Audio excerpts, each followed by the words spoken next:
We are into game number 1 between Sitaux and Sora Kuma.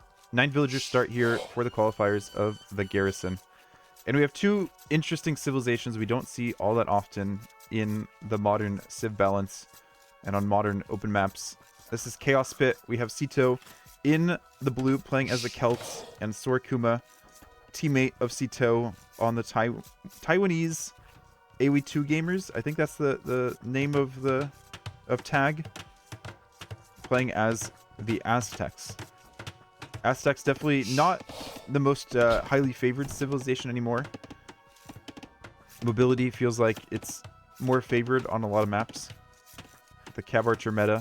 You could argue there's a bit of a Scorpion meta too, which Aztecs have difficult countering. Eagles do have bonus damage against siege, but I don't know. It doesn't feel like it's their strong suit. Sora Kuma building quite a few houses immediately. He might just be wondering if Sitaux is going to go for some sort of Vil Rush, protecting that stone. No gold in the middle on this map. And Sitaux thinking about preventing... What? The deer coming in? Okay, no, he's just scouting around. Seeing where Sora Kuma's resources are. Both players, obviously, yeah, in this chaos pit in the middle here. Some barrows next to these pagodas. So, did I say barracks? Some berries next to these pagodas, as well as some ibex. And Sitaux going for the forward mill, whereas Sora Kuma goes for the back mill. Very nice and safe. Resource spawns feel pretty even for both players. But the advantage here for Aztecs in the early game, at least in Dark Age, is that the Eagle will win the fight against the Scout. And then Feudal Age might just keep a spear by that Eagle at all times. Is Sitaux thinking of a sheep snipe immediately? Yeah, the Sora Kuma sees him coming. Even has the gate ready. Okay, did place that gate. Deletes it now.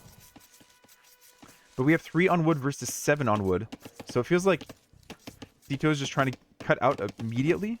7 on wood this early in the game feels very odd. Okay, I see why now.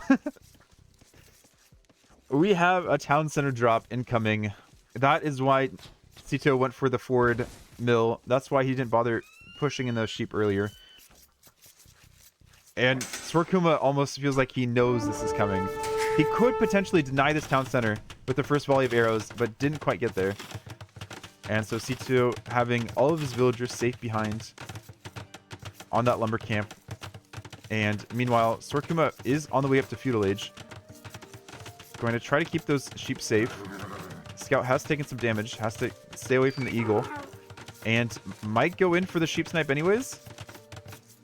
Or might be tracking to see what the response is for Sora Kuma. We have seen players in response to a town center drop, a douche, so to speak.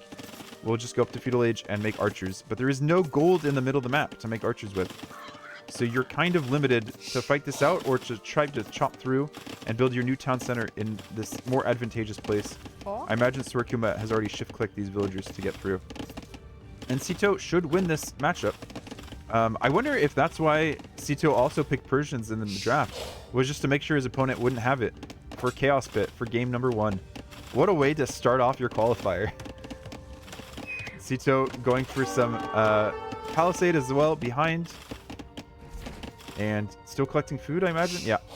Sent any additional villagers outside of the 10 he needs for maximum arrows. Sora Kuma does make it up successfully. And going for a barracks, okay. I mean, he could just, yeah, cut through and get to the gold fairly quickly. Sitaux might have miscalculated this. I don't know how many practice games they've had against each other. And if Sitaux already went for the strat. Sora Kuma wants to repair, but also wants to have enough wood for the next building. Is able to garrison for a moment, but not enough time to actually shoot a volley of arrows at these villagers. And town center looks like it's going down. These villagers are going to have to run. Sitaux is going to be hot on their trail, trying to do some damage. Scout trying to block, just passing.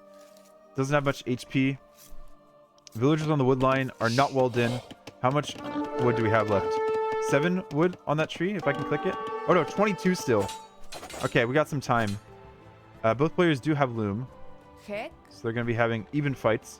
But Sitaux looks like he's planned this out. He's ready for the Vil fight.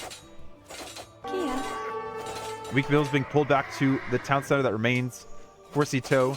Meanwhile, Sora Kuma has nowhere to send his weak vills other than potentially walling them in somewhere. Eagle is also here, more or less full HP, I think. Yeah. Nowhere for it to heal either. Sora Kuma getting very close to the town center. Not many villagers here for Sitaux to Garrison. Eagle gets away without too much damage. Meanwhile, the Vill fight here, we have some villagers from Sitaux trapped, but I think he has more villagers here than Sora Kuma. Indeed, he does. He has to delete the lumber camp if he wants to try to win this fight. Does have enough wood to rebuild the lumber camp afterwards. Could try to wall out Sora Kuma. What a fun way to start off the series. Maybe more fun for a spectating point of view than for a viewer. Sitaux doesn't look like he's getting the better of this Vill fight, though. 4-1 KD, 4-2. And Sitaux just kind of stuck in a corner and the Vills aren't fighting. I mean, obviously paying attention a lot to over here as well. Trying to take out these weak villagers from both players. Just red and blue bodies right on top of each other. Blood remaining the same color for both players. Villagers get pulled back, so more can fight. And I don't know if hill bonus is really being taken into play. But behind this, Sitaux can continue to make villagers. Sora Kuma's through, and he's kind of blocked these villagers in. So he should win this final battle here.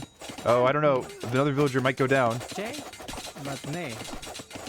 to pull away the weak ones. And he still cannot build a new town center until this villager gets taken out. What if Sitaux walls this in? He takes out another. He isn't able to wall this off. If he walled that off, that would be game, I think. Might try to quick wall her in. Be able to cause more and more of a nuisance. And we have eagles here for Sora Kuma with that extra gold he had. He started with Aztecs. And villager walls herself in. Sora Kuma does have the wood to drop a town center. He's probably just going to be scouting around. I mean, he sees the ibex. You just drop it right there, yeah. Not quite in range of the stone, but that won't matter too much yet. And Sitaux behind this needs to, yeah, bring in those extra sheep he had earlier. He is also through, so he could try to mill back here, collect that ibex, bring that boar in.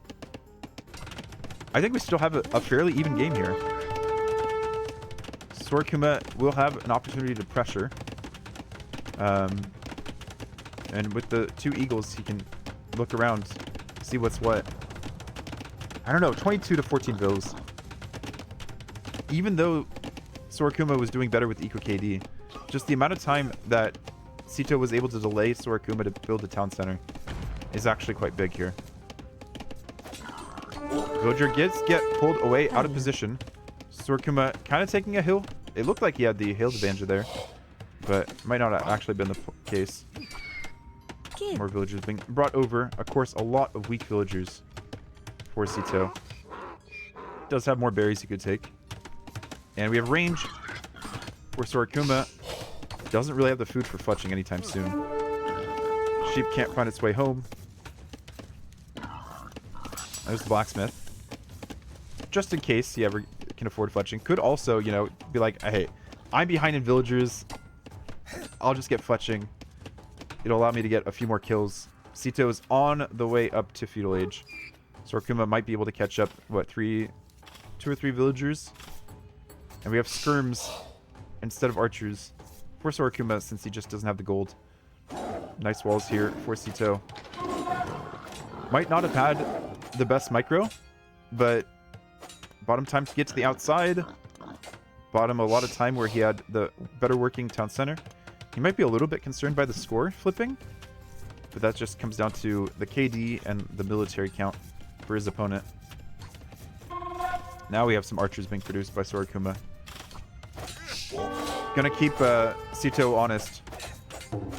Sitaux taking out houses that are under his town center so that he can build more farms. Also potentially pop cap Sora Kuma. Sora Kuma built so many houses earlier, and unfortunately now they're all in a position where they're at risk. Skirmisher and archer just, yeah, preventing the farms from staying productive. Kind of funny that the skirmisher switched over from the farm to the barracks to do some meager damage.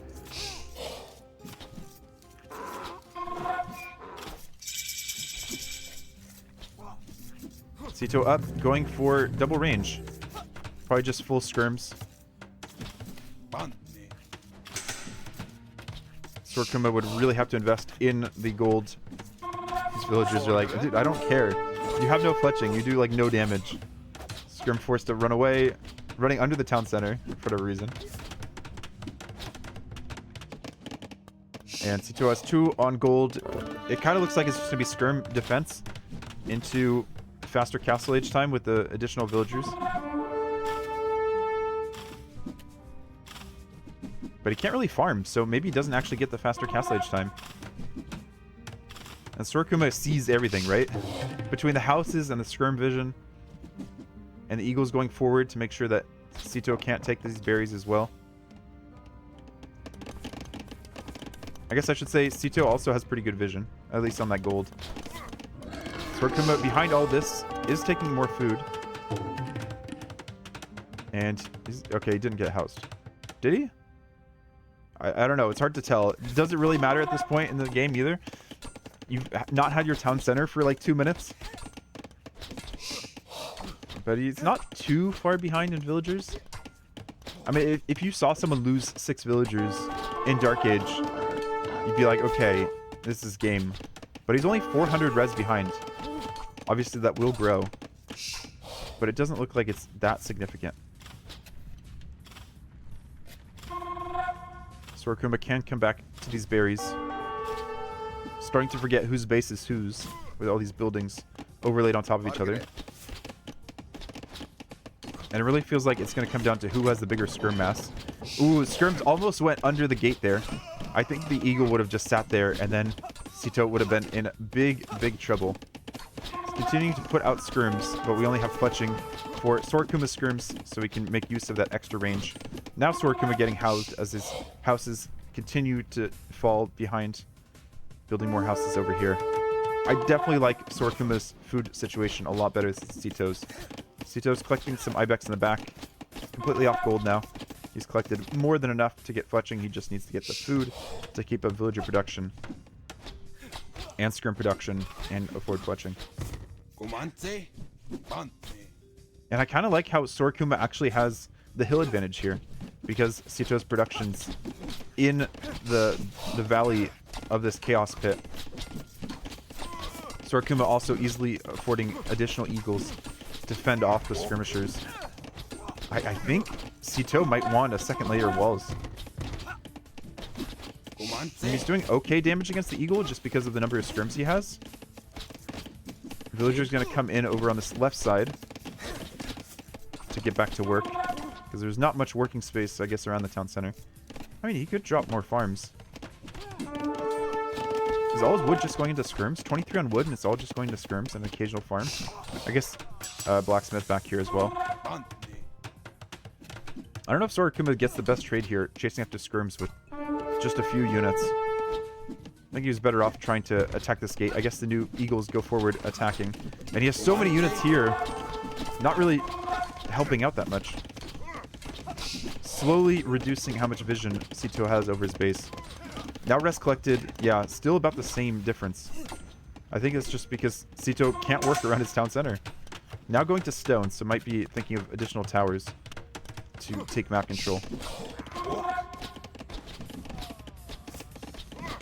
Sora Kuma still taking a nice fight with the hill, but it does look like he's going to be cleaned up in terms of range units. These archers have done like no damage. They've been absolutely forgotten by Sora Kuma. Eagles being brought back, and now they can just pounce, right?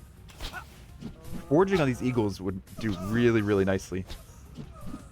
Sora Kuma... Okay, he just dropped off some food. I thought he almost canceled a villager there, so he could afford forging. But no, just dropping off some food from these villagers over here on the ibex. Has enough villagers over there to comfortably take that boar afterwards as well. And yeah, these eagles definitely countering the skirms.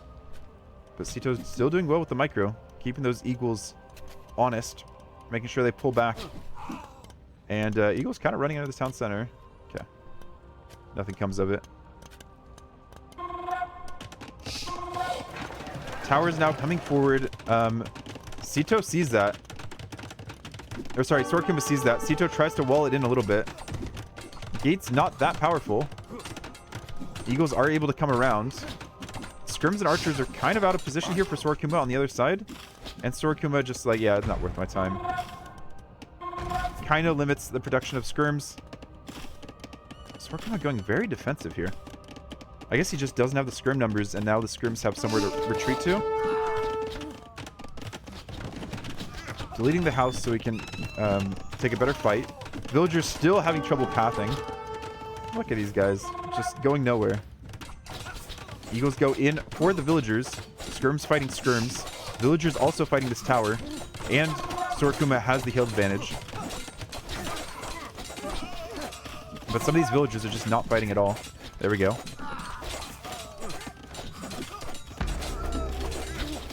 Tower getting 1 kill already. Targeting the archers who are just standing completely still. Obviously a lot to micro for both these players. And Sitaux has lost his scrim mask for what feels like no reason at all. Tower did get 4 kills there. So did clean up Sora Kuma's army as well. And maybe this is the state that Sitaux prefers. Get rid of these eagles that are causing me trouble. And if it's scrim v scrim, I feel comfortable. Especially if he's able to add siege behind. But instead, adding cavalry. Does have more room here to farm in the back. But Sora Kuma's resources look a lot nicer. Obviously, Sitaux can use that extra gold he's collected to buy himself up. Villagers coming in to take out this tower next. Sora Kuma using the skirms to defend against the opponent's skirms. Chaos Pit is absolutely delivering. Skirms coming in for Sitaux, either to repair or to fight the other villagers, but are just too late. Didn't get a way in. And these archers for Sitaux look very, very exposed. I imagine all these skirms are able to hunt them down. No armor for either player on their ranged units. Here come the scouts now. But there's just not enough. It's really a skirm matchup. I don't think scouts make sense here. Maybe to match the eagles, but it feels like it just delays Sitau's uptime. Obviously, he actually might be up faster. Does have more res collected. The vill count difference has reduced a bit. Has Sitaux lost more vills? He might have, actually, when he brought forward these villagers for that tower fight. Keep looking back here at this blue, but it's just nothing to look at. It's just some palisade walls. And the houses forward are actually maybe benefiting Sora Kuma, giving him vision over what's what. So he knows there's probably a castle in the future. Woads will do very well against a lot of the units that Aztecs want to make.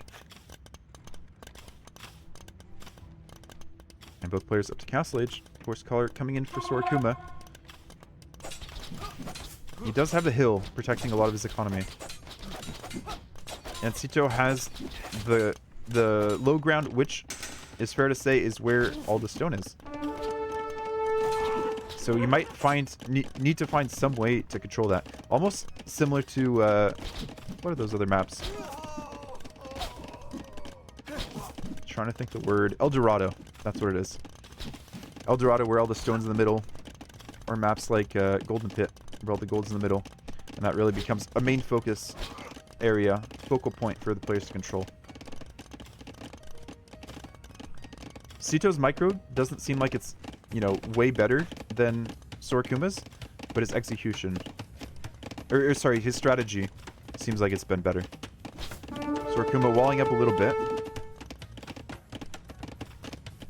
I will say these eagles are gonna get a nice boost in stats.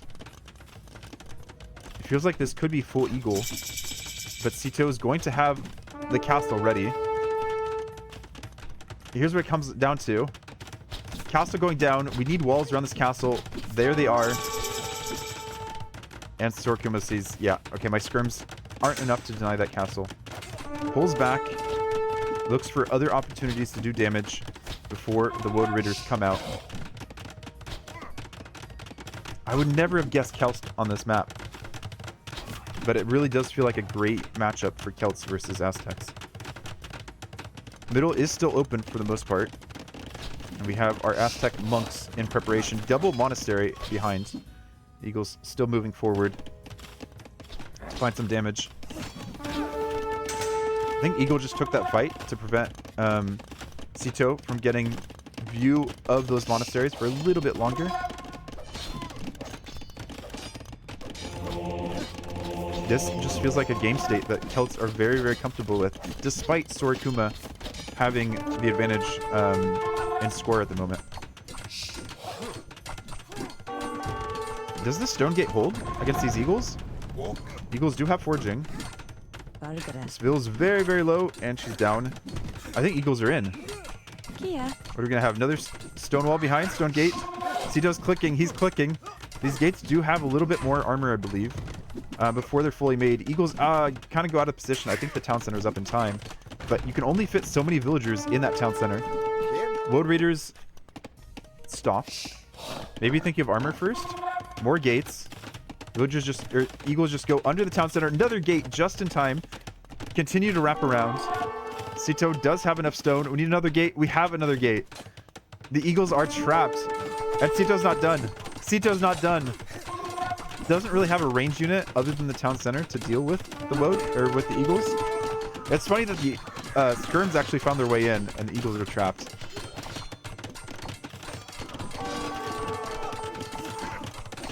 Poor Sora Kuma. I think I don't want to speak too soon, but that feels like game. Eagles are going to try to get it through the palisade. The woads should do very, very well against the eagles. Especially since the eagles weren't full health anyways. Look how quickly they melt.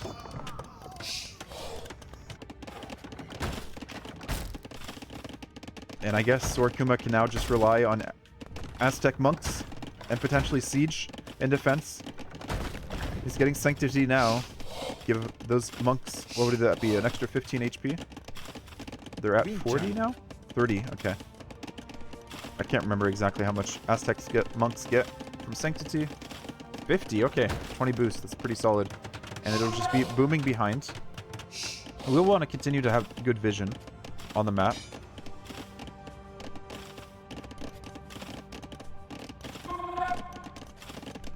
And I imagine Sitau will be booming behind as well.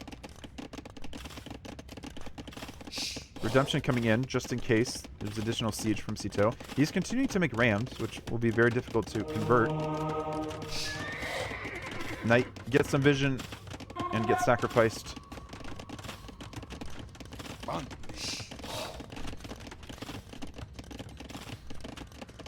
This is tricky. I mean, does the mill see...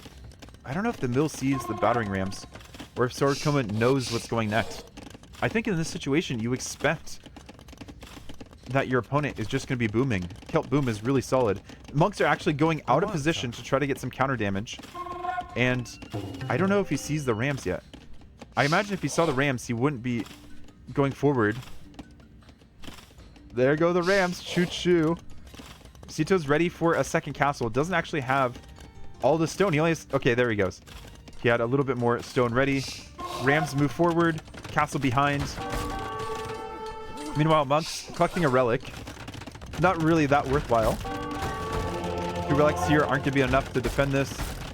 More stone walls behind. Does he get it off in time?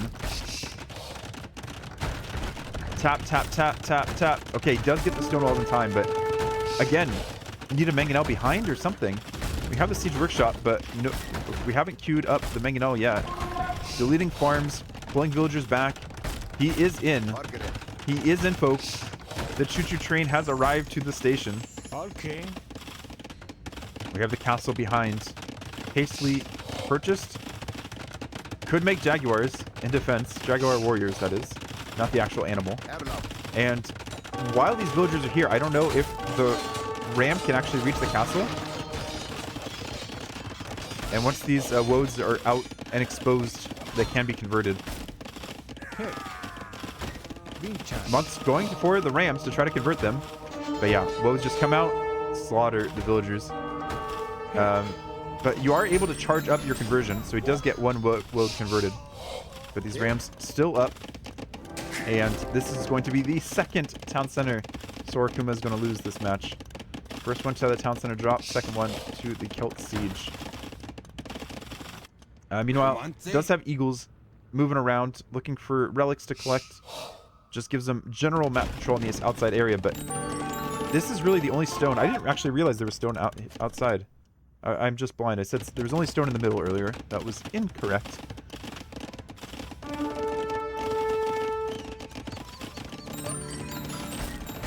A new market being built by Sora Kuma to try to rebalance this economy. Just had no one on farms for a moment, but auto farming like crazy now. Now that he gets a moment. And we have some Jaguars out. Jaguars just aren't as versatile as Wood Raiders. Is Sitaux really gonna drop another castle? He is. He's like, no, dude, stop building town centers. You're never getting up. Sora Kuma's just having to buy food to keep his town centers producing because he can't afford to keep his farms safe. New town center won't be in range, but yeah, this is a rough situation. I think it is indeed time for GG Shiva. He's actually going to split up his economy, it looks like. Have some going over to the other side, accompanied with some Jaguar warriors. Oh. New town center over here with one villager. But nay. Does Sitaux see that? That would be funny if he does. Amid all the other chaos that's happening on the very well-named Chaos Pit. Town center continuing to produce villagers, but they are dying immediately. Oh. No, what are you doing? I guess he really doesn't want... Okay, he's swapping villagers. He does not want that villager in the back of his base. It's probably just to build outposts, but still. And so yeah, town center will likely go down to these rams. Oh, just going through. Just passing, buddy. Sora Kuma, very attentive, sees that happening. Walls behind. Rams are going to have to be content just taking out the town center, which I think they'll do easily enough. And then they'll just race back to get repaired. This is a strategy that would not have been as possible or as easily done in the previous versions of Chaos Pit when Rams didn't have this speed boost. But yeah, Sora Kuma is just going to try to boom behind, but he's 1,000 score behind. Build count's actually even. Villager building a palisade wall just to protect yourself. And yeah, Sora Kuma's like, you're either running into fight my walls or you're running into the town center. Town center's still not complete here. I don't know if that was worth it. Calling that one villager. Sitaux bought so much space in Sora Kuma's brain just by sending one villager forward. There's so much respect. There's another castle. Town center gets deleted. I imagine we'll just... Okay, Stonewall. Monks behind. Collect the relic. Sora Kuma just have enough stone again for another castle. And these woads are pathing a little bit... Is there a gap here? Is that why they're coming here? I think that's what it was. He was trying to send him over here, I think. But the fact that there's a gap here made them try to get around that way. More siege here for Sitaux, even closer than his other siege workshop. So he probably can try to get something else out on this this town center. And I think Sora Kuma's plan is to get up to Imperial Age and treb back all of these very, very frustrating castles. He's getting up organically, though. He still does have a market. Okay. And Sitaux selling wood for gold, so he can... Wait, what did he just use the gold on? I'm not sure. Ooh, I like this from Sora Kuma. Wall in your opponent. Might have siege, but it's not in the right location. Wood's wrapping around to do some damage. And Sora Kuma dropping another castle over here in the corner. I don't know if I like that. We'll be able to see all these rams coming forward. And I think he needs the villagers here to deal with this damage. He's queuing up Jaguar warriors instead. The Jags do okay, but they still don't two-shot a woad. There's so many woads here. I think you actually need the villagers here. I mean, maybe you just lose too many vills. Sora Kuma is going to be so housed when this castle goes down. He's already housed. It's going to be even worse in a moment. Jags come out now that they get ejected. And they just don't do enough damage. They just don't do enough damage against infantry. We have a gate here to buy Sora Kuma a little bit of time. But, I mean, maybe if Jags are produced faster, that'd be another way to balance them. I don't want this to become a balance discussion, but it's rough. The list lost in round 1. I did not spot that. I'll have to go take a look at that afterwards. And Sora Kuma is going to be up, but I don't know how many castles he's actually going to have. Murder holes might have actually helped Sora Kuma a lot here. Look at this town center, just expanding everywhere. He's like, I'm clearly not winning the fight. I just need to have better eco. And Sitaux is a long ways away from him. He just focused on booming at the moment. 110 vills. That's where all that food's going. In that case, occasionally a World Raider. Finally, we have the Siege and Defense. And we have a Treb on the way. More castles going up for Sitaux. He's not dissuaded. He is not pushed away from building additional castles just because his opponent's up to Imperial Age.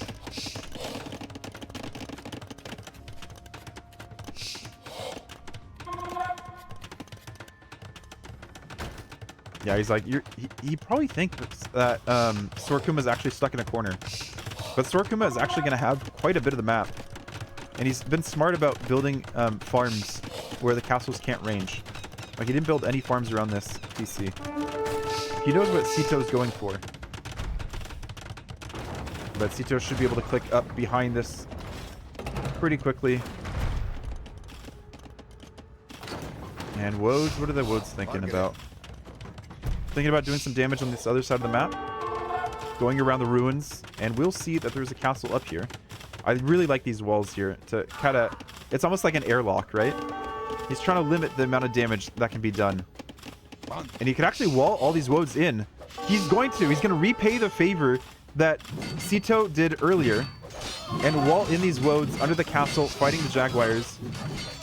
I don't know if Sitaux actually noticed. Is the disappointing part. But a very good find there for Sora Kuma to try to close up some of that gap that he was having to deal with. If Sitaux doesn't have any more castles to build Wodes from, he might be in a slightly tough position, but yeah, very messy. I don't really know where to focus on. Sitaux building a university forward now. Maybe to get the name of the upgrade that I always forget. Masonry. Oh, I remember today. Okay. It's a sign of a good cast. Sitaux forced to build more and more siege workshops just to deal with all these walls that Sora Kuma is putting up. Sora Kuma building castles forward now too. He might not win this Treb fight though. 2v1 castles. And he still has to deal with the castles that are forward over here first as well. I think, yeah, oh, there is spletching in. I was going to say, I wonder if Sora Kuma bothers trying to repair this town center. Might not be worth it. Jaguars theoretically do very well against the Wodes, but speed in infantry matters more than you might think in these infantry fights. The fact that the Wodes can retarget to the next Jaguar a little bit faster helps them a lot. Monasteries being rebuilt here. Oh. Okay, being rebuilt here. And there are now a lot of Jaguars to help support. But Sitaux still has the ace up his sleeve, right? He can still make heavy scorpions with ballistics. He did get masonry out of this forward university. He's repairing the castle now. Villagers are still going down for Sora Kuma. He's run out of gold back here, but he does have this one. Oh, he's running out of that one too. Aztecs really need their gold. Okay.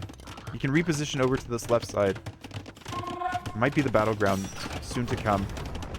Sitaux now getting his eco upgrades now that he has all that food and wood flying in super quickly.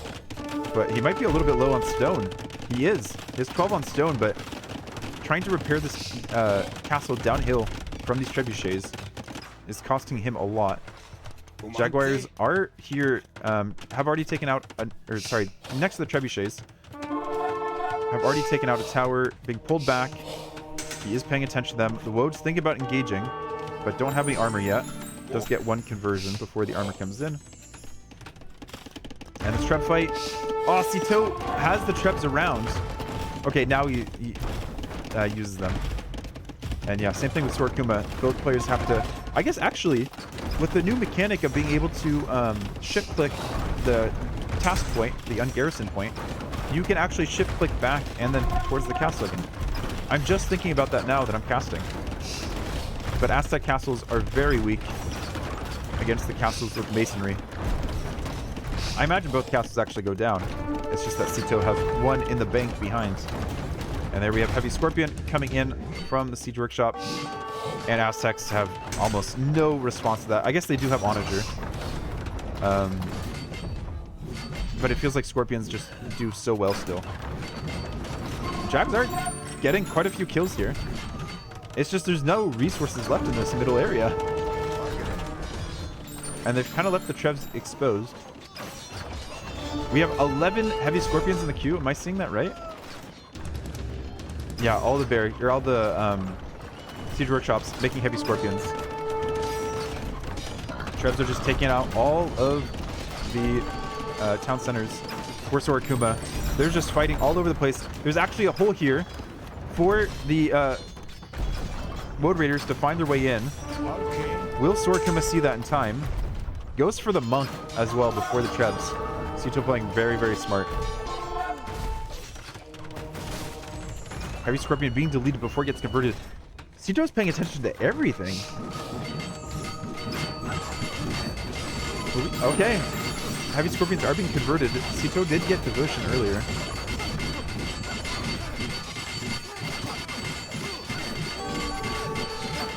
You might as well just turn around and use the Heavy Scorpion. Before it gets converted. Jaguar coming to try to take out the... Is he really doing that little damage? Oh, it's a converted Woad. It's not a Jaguar. Okay. How many conversions does this monk have? Just one so far. Getting a second there. But it really feels like Sora Kuma is going to need to go for Onager soon. He does have the res, I think, for Onager. He's going for monks instead. It seems to be working for now. Building a castle in place of where his town center was. Does have some mills for the villagers to drop off, but doesn't... Okay, does have some Jags. The Jags have a lot of the same colors as the villagers, so I'm missing some of the Jags here amidst the chaos of Chaos Pit. This converted Woad actually doing a lot of damage. Gotten 2 kills, and will get more on these villagers. Sitaux kind of just feels, I don't know, a little ragged. Despite him, like, finding or responding to a lot of things, it just doesn't seem like he's had a response to the monk and Shreds and the Jags. He queued Heavy Scorps out of all of his Siege Workshops, but so many of them got converted. And now the Siege Workshops are going down. He just didn't have a central position to push from, and I feel like that helps a lot. I think I have to turn down the game volume a little bit.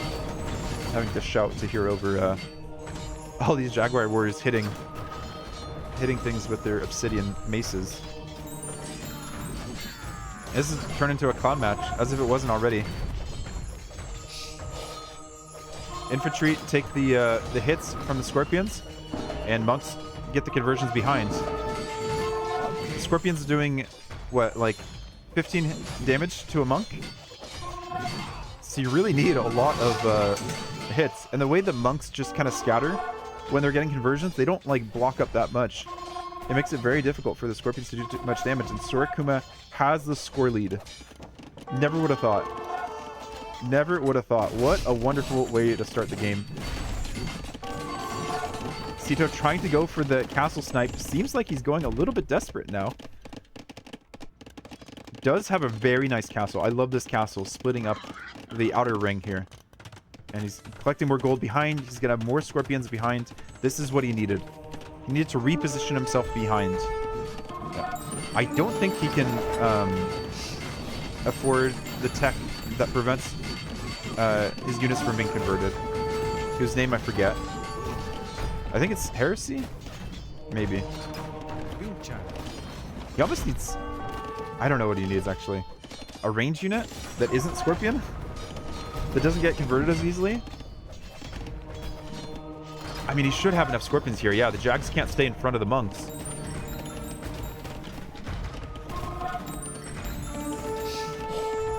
It's time for Onager, baby. Sora Kuma still collecting a lot of gold. Has reclaimed some of the map. Imagine the next fight is going to be on this left side. There it is, Heresy.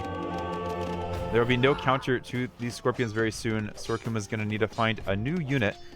He's banking a lot, and he's not really producing anything. What is his thoughts? Just controlling units, moving them around. It's more or less pop capped.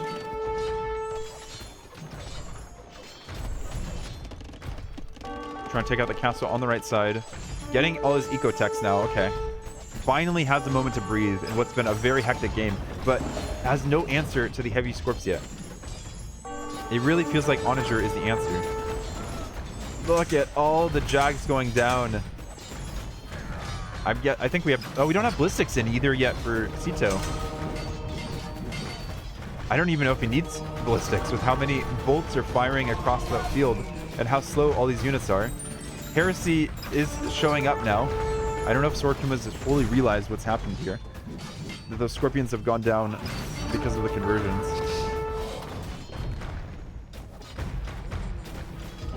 Ooh, we might get some big shots. Okay, only 2 hits so far. Sora Kuma just getting Trebs instead. I mean, Rams could do the trick as well, I guess. I don't know if you want to go Rams, though, against the Scorpions. Is he thinking Eagles? Queuing up more barracks. Look at this clownery. Scorpions go down so quickly once they get converted. And actually getting a very good price for the food right now. And it is Eagles coming in next. That's the issue for Sitaux. So many castles forward, only 2 left to produce woads from. Feels like you might just have it with the Scorpions. But I'm not sure. Not completely convinced yet. Woads trying to come in, get converted. Aztecs monks still doing work despite Heresy being in. And the Trebs and the Jaguar warriors try to get through this maze. We still have no ballistics for the Scorpions. It might benefit them in some situations. Okay, Sora Kuma done with this maze. He's like, okay, this is not benefiting me anymore when I'm up against Scorpions. Taking the hits against the Jaguars. Jaguars actually doing pretty well. 6 Pierce Armor. More than I actually realized they had.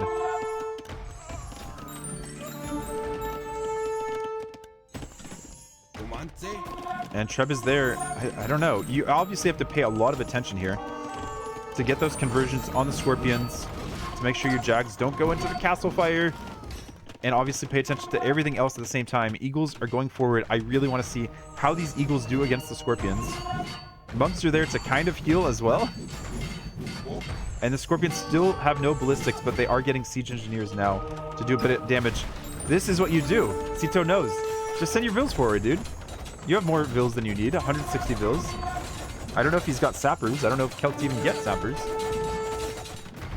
Meanwhile, ballistics still not in for the Scorps, but it feels like 19 Eagles versus 24 Heavy Scorpions in the middle here.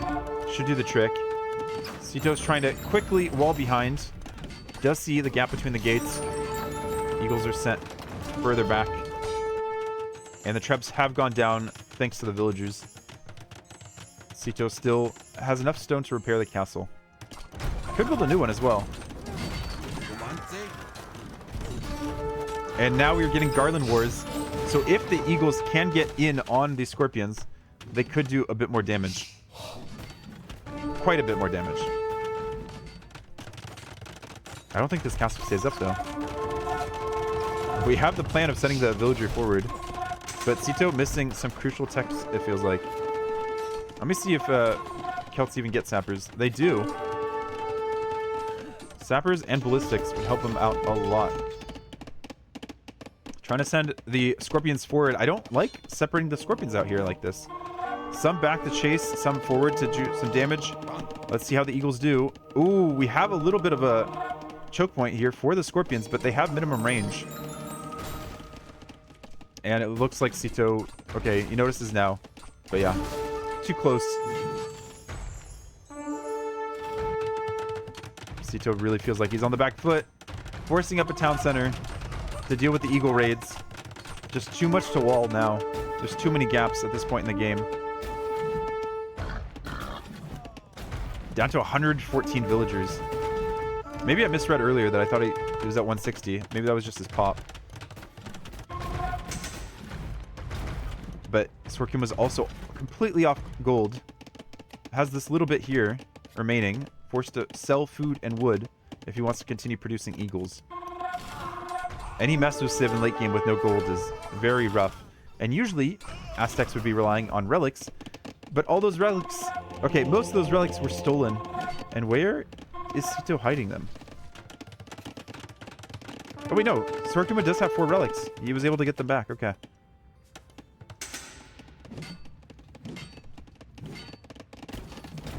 Moment to breathe. Sora Kuma actually getting ballistics instead of Sitaux.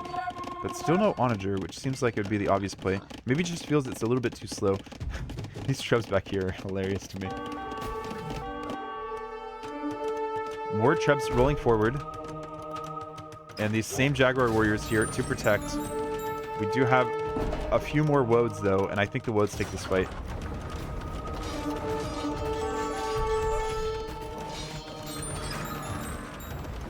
Yeah, especially with the Jags on stand ground. Meanwhile, other side, Trebs instead of Onagers to deal with the Scorpions. Sora Kuma getting Herbal Medicine, I imagine just for the extra HP that it will give the monks. And really, really low on gold now.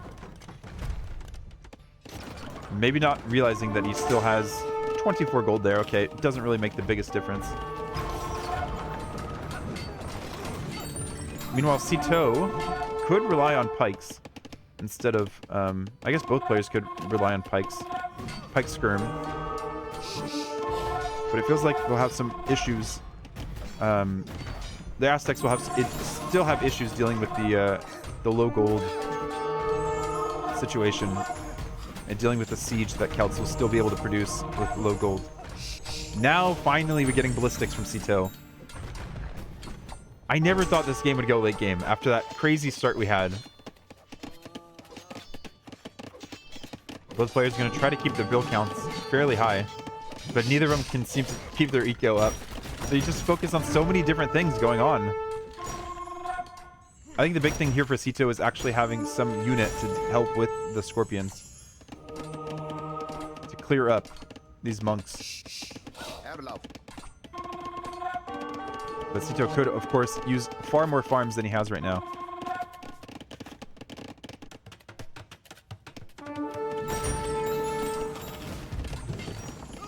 Sora Kuma is definitely on the back foot now.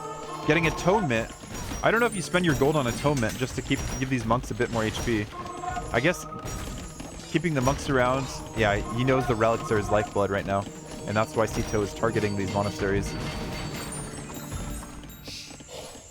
We are past an hour and 20 minutes into this game. I bet some of the players are already on to their 3rd round. But you can have these long games, these long sets.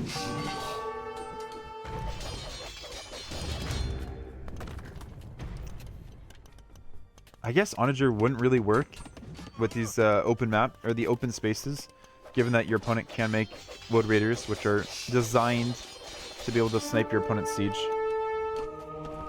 Sora Kuma trying to bring back some of the map control on this left side. But yeah, I don't know. He wasn't able to take out this castle on the right side. And it feels like Sitau's winning on both flanks, even though Sora Kuma still has the score lead.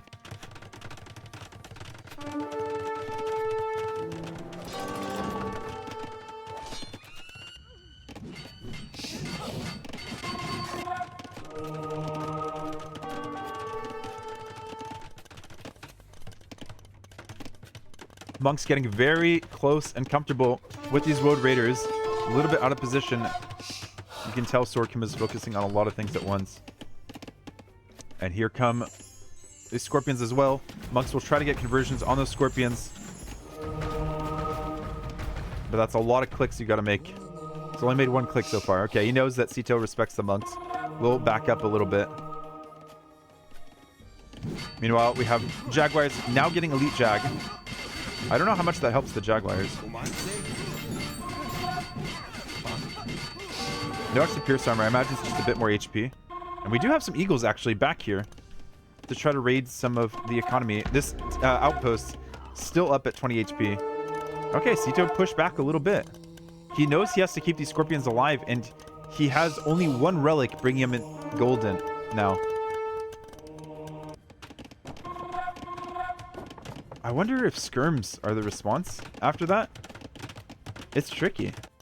It's really, really tricky. Sora Kuma still has one Treb. Okay, it's over this left side. I imagine he's kind of forgotten about it. But he doesn't want Sitaux taking any more stone, which could be sold to be used to repair his castles in the future. Now that ballistics are in, these Jaguar warriors are going to be toast. Theoretically, I don't know. The Wodes did a good job of forcing the Jags back, but the Jags take out the Scorpions fairly well. Especially when Sora Kuma is just dodging ballistics. Look at him go. Making every click count. Whether it's clicking monks for conversions or clicking Jags back and forth to dodge ballistics. Okay, the Treb was not forgotten about. We're going to have a trickle Treb situation. Sitaux going for Celt Hussar. I was wondering who had the better trash game. I guess if you have Celt Hussar. What are these Jags doing? That is some weird pathing. All it takes is one villager going forward to take out the siege. If the Jags are going to be out of position like that. Producing more monks also. I guess if you can heal your Jags, useful. No. Sora Kuma must be kicking himself right now. To lose a Treb to 2 villagers. After all the units you're trying to produce. Sora Kuma now getting Bracer. And might be thinking of a skirm switch. A lot of skirms are solid in late game. But won't do too well against even Celt Hussar. Maybe the worst Hussar in the game, I'm not quite sure. Villagers come over to repair. The Trebuchet Jaguar Warriors getting funneled into these little choke points will be stopped. Oh, okay. Wodes realized, okay, I don't necessarily want to fight against the Jags. We'll just play a little bit of a buffer in front of the Scorpions. Scorpions are fighting uphill. And Wodes like, okay, I'll just take out the Treb. That's why I came over here anyways. Jags protecting the farming eco for Sora Kuma, but he's down to 75 villagers. Behind everything else, it feels like he's forgotten to remake villagers. Wait. Okay, he does still have a town center. I was going to say, is he back at the same state he was before, where he does no town centers? Might want to build another one. Meanwhile, what do we have? 1, 2, 3, 4 town centers for Sitaux. And he's been able to continue to collect the stone, and there... Sora Kuma is like, that's where I want my next town center. Not just a town center, a lumber camp, or a mining camp next to it as well. And yeah, okay. He notices his vill count has gotten really low. He's one raid away from having some big trouble. Who wins this? Yeah, it's the Wodes, because they can just get around. They just get around to the next fight so quickly.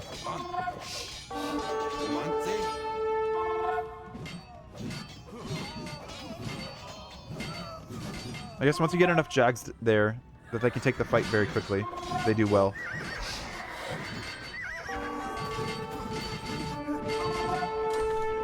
Okay, we have pikemen coming out for our Aztec player.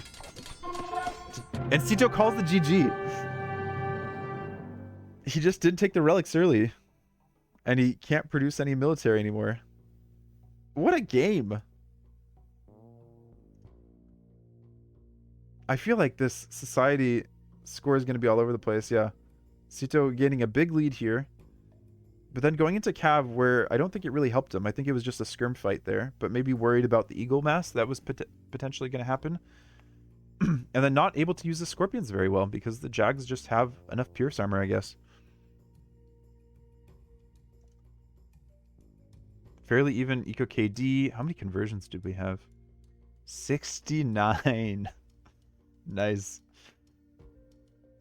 Eco was just back and forth. I didn't really know who had better eco. It was just so messy. Sora Kuma taking game number 1. What a... I mean, yeah. What a way to start that off. I'm just repeating myself because I don't know what else to say about that match. Sitaux will get pick of home map next. Could go Land Madness, enclosed, much more standard style maps. Could also pick Sora Kuma's maps, I believe. That's been the trend for recent tournaments, but I don't recall if that's actually the rules in the handbook. I'm going to take a quick bite after all of that.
So we can take a look at any of the upsets in the first round. Tato threw pretty easily, it looks like. Though I don't see... I guess I can refresh. Okay, there we go. Tato threw, and then winning against Say My Name. Vivi with an admin win against Antagonist, it looks like. Even though Antagonist beat Velez in the first round. That's definitely an upset. Velez obviously not playing as regularly anymore. Velez losing Arabia game 1. Winning Fortress with... It just seems like it's Bengalis and Bohemians for everyone on Fortress. And then Enclosed, losing with Persians against Portuguese. I do much prefer Portuguese there. With all the berries that are on Enclosed. Meanwhile, Barl's doing well against different other Black Forest players. Just funny how that works out. Freaking Andy versus... Oh, Wide actually beat Dragonstar. That's interesting. Wide just up from Silver League to Gold League. I believe he made it through. And Dragonstar, a resident member of Gold League. But I imagine that was another set I was thinking of casting for round 1. Hopefully someone will have gotten that. And then Mihai looking very comfortable, it seems. Prisma being Repard. That's an upset. That's definitely an upset. Winning on Land Madness and Arabia. Okay, maybe not on those maps. Maybe not on those maps. And Doubt probably is the favorite there against Prisma. Yo versus Lewis. That's going to be a fun set. Lewis actually losing a set versus Cosmonaut. On Land Madness of all maps? Oh, he didn't have Magyars. You got to have Magyars, bud. Maybe he didn't realize the draft order. He thought he would be able to get Magyars. He has actually beaten... No, he hasn't. Never mind. I was mixing up who had who's Civ. Yeah. I imagine Yo's favorite there. Unless Yo's... I mean, the time zone's still good for Yo. Getting later into the day, those Asian players are going to have the less favorable time zone as it gets later. And they get more tired. What? Daniel's up 1-0 against MBL? On Golden Lakes. Okay. MBL went Dravidians, which actually have a pretty good standing on Golden Lakes. We have Nikov, Jibitong, Hart vs. Uzi. No real upsets here. Margugu had a hard time on Arabia, it looks like. Oh yeah, I mentioned that earlier, didn't I? And Winchester up against Z40. And we're going to see who deals with Winchester between Sitaux and Sora Kuma. They are into their next game on Land Madness. Let's jump into it immediately.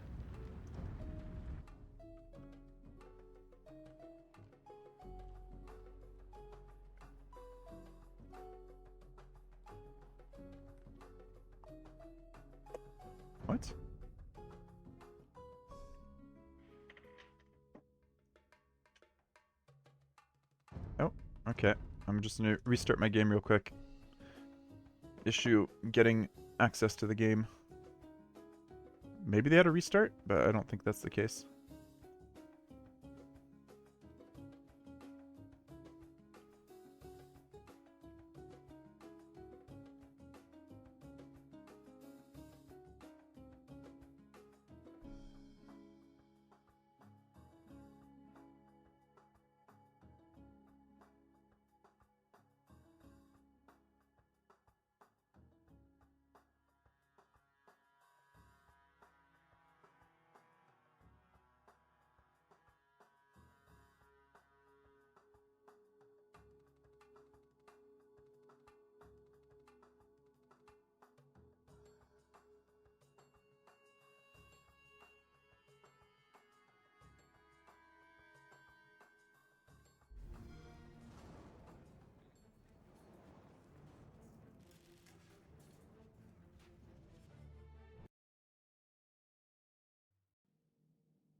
We are into game number 2 between Sitaux and Sora Kuma. Sitaux in the blue playing as the Persians. Not expected at all. Against Sora Kuma playing with the Huns. Very much expected. Okay,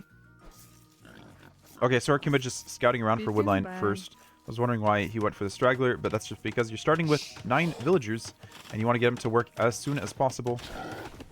Very smooth boar lure coming in there. And Sitaux getting... No, not getting housed. No idle TC time.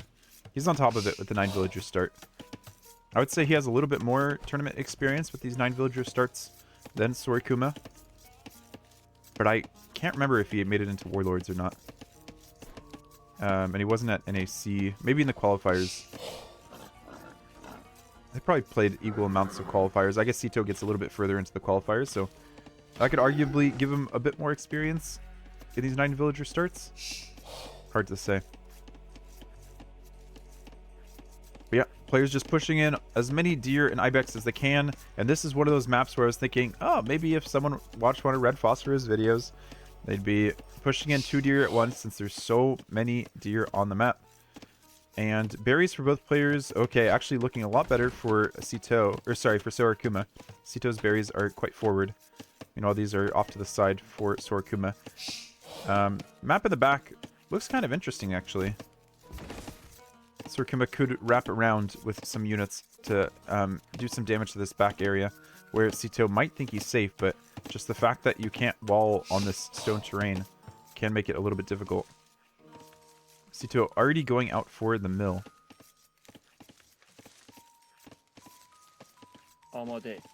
I guess... No, I feel like you just keep villagers on the boar as long as possible. I don't know. Maybe he is also thinking, you know what, mill might be under attack fairly quickly in this series. So I want to be able to collect those resources now while things are still safe. Let me make sure I'm caught up to lifetime. I don't think I am. So I'll speed forward until Feudal Age, which comes first for Sora Kuma. Entire villager first. No, 2 villagers first. Well, I guess it's not quite... Yeah, I mean, it's 2 villagers, but not that much time since Persian TC works faster. So Sitaux able to go up quite a bit later. We'll be able to afford those eco upgrades very comfortably. Oh, did I stop? Okay. Wasn't quite caught up in time yet. Sora Kuma with a wall up on the berries. I like it. And yeah, as expected, both eco upgrades coming in for Sitaux.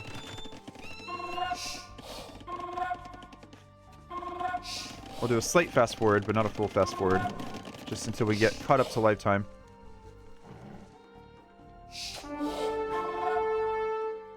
Players just doing normal Arabia things. Running around, trying to do some damage. See where they can find it. But yeah, players are fairly well protected. Sitaux already getting a lot of farms out. I guess probably similar for, yeah, Sora Kuma. Sora Kuma leaving some of those stragglers alive. Giving him opportunities to redistribute villagers as needed around his base. And we are caught up to lifetime. No real military damage as expected, though Sitaux has come out to this gold a bit earlier and did get some good hits against that villager, but walls them in now. Partially walls them in. And no range transition for each of the player, right? Yeah. Okay, there it is. We were expecting it for Sora Kuma. Range first, then goes to gold after. Sitaux will be looking for that. That's why his scouts stay here. That and try to pick off some villagers. Look at that juke. Getting right back around that scout. And there we go, villagers being sent over. Sitaux probably didn't get quite the surround he wanted on that villager. It was just lucky the villager was moving to the other part of the farm right at the opportune time. And Sitaux sees the range going up. Meanwhile, no spear in position here. Sora Kuma getting the first eco kill of the game, picking up a villager on that berry. Sitaux wasn't quick enough in gathering those berries, those juicy, juicy berries off that tree. Plant, bush. I'm a biologist. I should know what that's called. Not a tree. Much too small. I guess sometimes you consider... Here's a little biology fact. Sometimes you consider things trees just as long as they're woody. You separate things based off of non-woody plants and woody plants. I don't know. You still might not consider it a tree. Villager a bit exposed here. Sora Kuma almost baiting Sitaux with those scouts. Sitaux getting bloodlines now. Oh, both players getting bloodlines now. Okay. But the scouts are... Okay, Sora Kuma coming back to regroup with the potential archers that he hasn't really made. Is making now. And Sitaux taking quite a nice fight, getting bloodlines in first. I don't know. It's actually kind of even. He's losing his scout numbers. He might be microing too much. He's trying to pick off the weak units, and his scouts just can't find their positioning. Actually kind of getting cleaned up. Maybe not expecting Sora Kuma to get bloodlines before getting archers out. Sitaux does get 2 kills, but yeah, loses on the overall fight. Now behind in military. Doesn't really have a counter, or he does have a range himself. Okay, so he has skirms in response, and he even towered the gold. Very safe play here for Sitaux.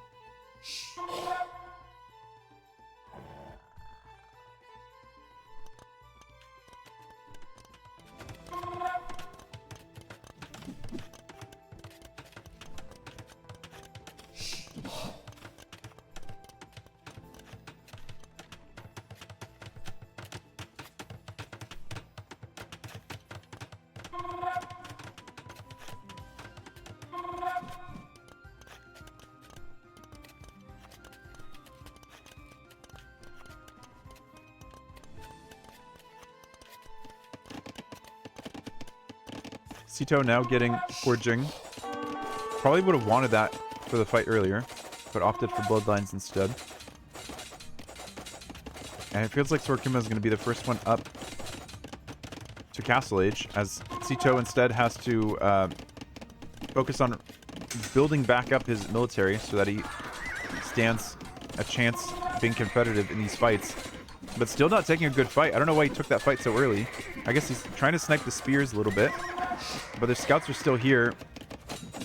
And I guess he did snipe enough archers to prevent any real damage. Sora Kuma also has to be aware of the town center placement. I guess he's just buying time, right? He's up to Castle Age.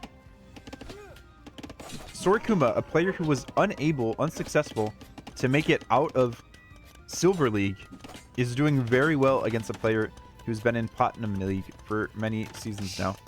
I assume so. I don't actually know. I assume Sitaux has been competitive, but I can't exactly remember what league he's been in. It's been a while since the last season of TTL, and I'm very happy it's back. Fletching coming in. We're getting all 3 ranges for a Huns player. Even has archers in behind, so might think of crossbow and going forward. I would say normally Sitaux has an opportunity to do some counter damage, but he doesn't. Did he have to wait on a second building? No, he had the second building with the range. He just didn't have his eco balanced super well. Buying too much food and then having to sell wood to get the extra gold to get back up.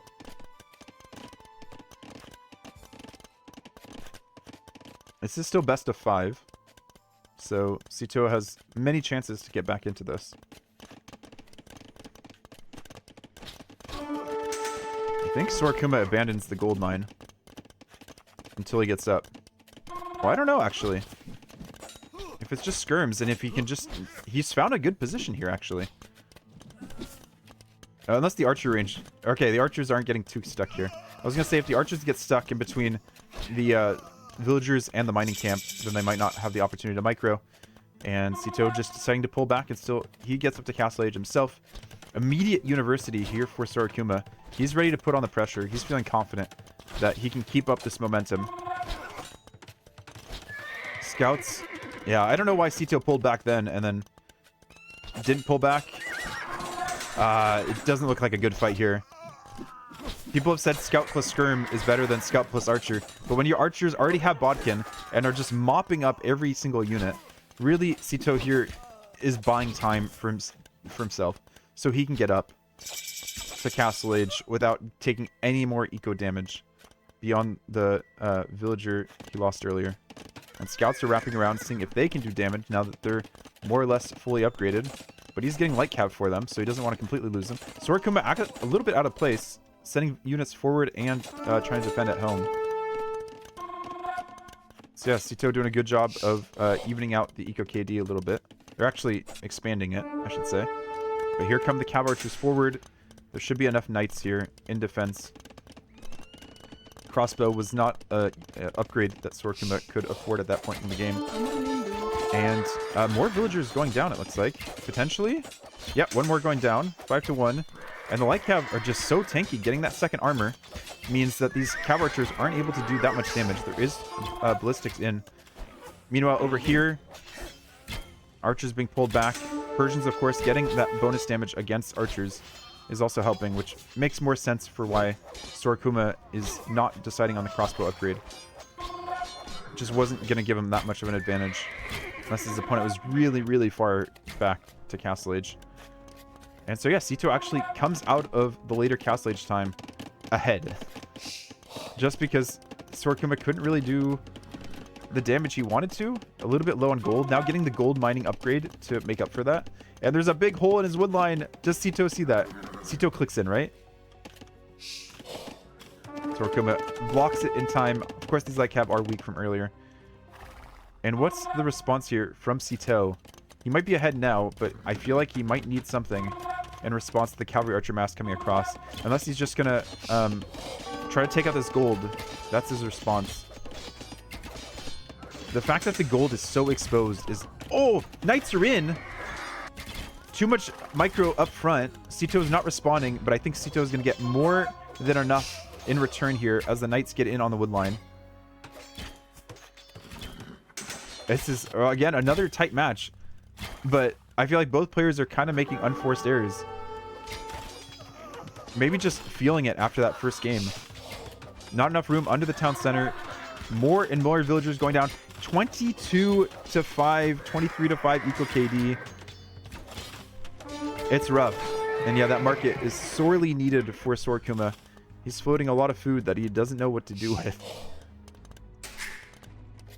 TC still garrisoned. No one being sent back to wood. It's a mess. The cav archer mass isn't really there. He's not able to keep them coming. And the knights and camels are just continually being sent forward. Sitaux actually opting for light cav. I'm not sure why he's producing light cav instead of camels or knights. He has the gold for it. I guess he's just producing whatever. And the fact that Sora Kuma has been idle for like this whole minute. Yeah. Sitaux did it. Just getting in on that wood line is such a key moment in the game. Otherwise, Sora Kuma looked so good in Feudal Age. It's just that transition. I think this is something people say about the Huns, is they just don't wall because you don't have houses. And I think walling a little bit more around this gold and protecting it a little bit more was something that he needed to do. Otherwise, I think he was in a pretty solid position. But Persians take it. Also didn't opt for that back gold. I mean, it's a bit further away from the town center. But he did see it, I imagine, fairly early while scouting for deer and such. Maybe if he had pushed 2 deer at once, he would have been in a slightly better position. Who knows? But GG for game 2. It all came down to the end there. Wasn't much else to take a look at. Sitaux back in it. It's anyone's game still. Anyone's set, I should say.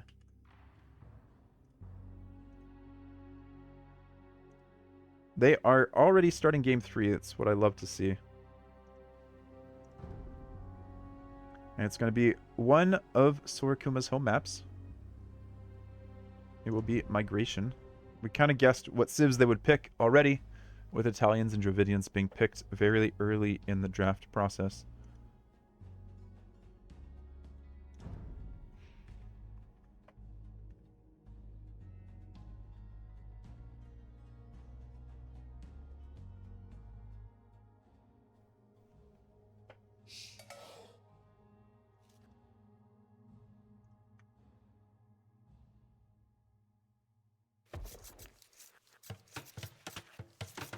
Game number 3 between Sora Kuma and Sitaux is upon us.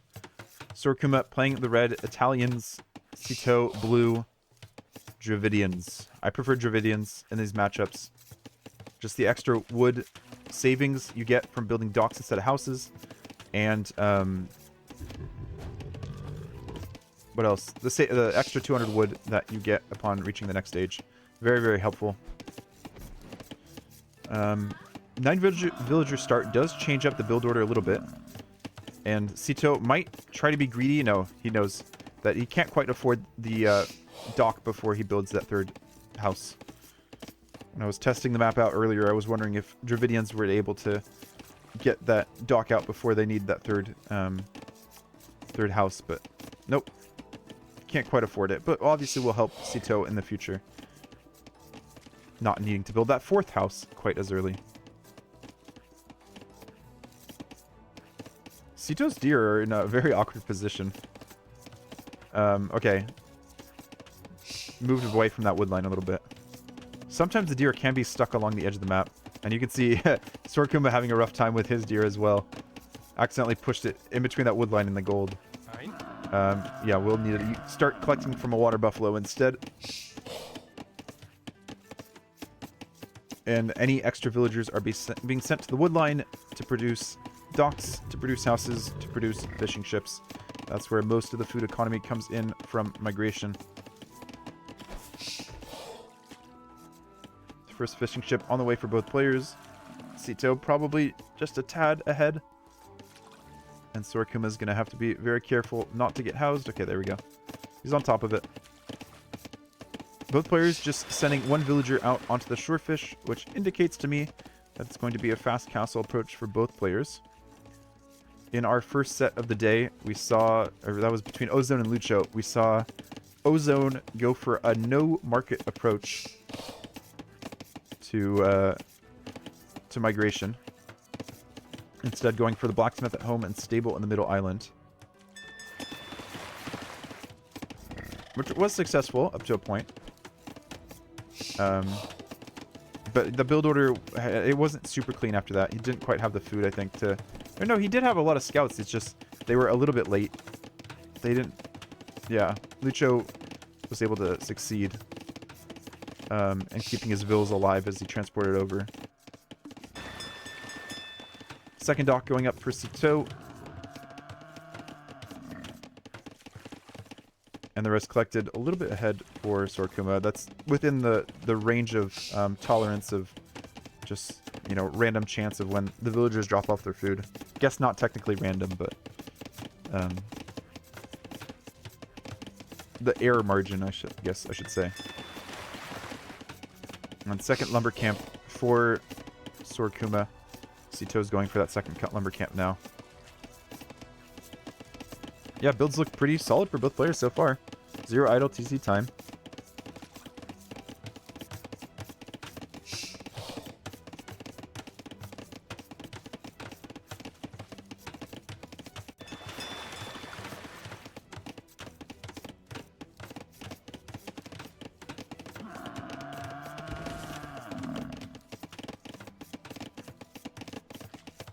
Sitaux... Wait.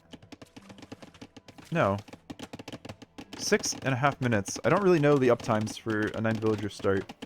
6.5 minutes feels a little bit early, but of course with Italians, you can get up a little bit early. Sora Kuma does remember the mill. Okay, I think this is still fast castle. It just feels like it's a villager early.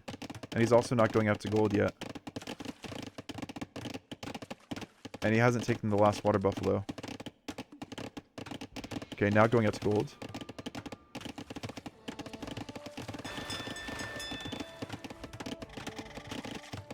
Still feels a vill or a fishing ship too early for Sora Kuma. Maybe he can prove me wrong.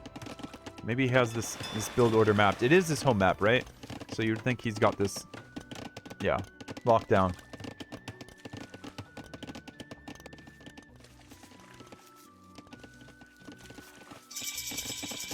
He arrives up. Doesn't quite have the wood or the blacksmith yet. Building at the back of his map and doesn't... Okay, this is a galley approach. It feels a bit late for a galley. That's the issue.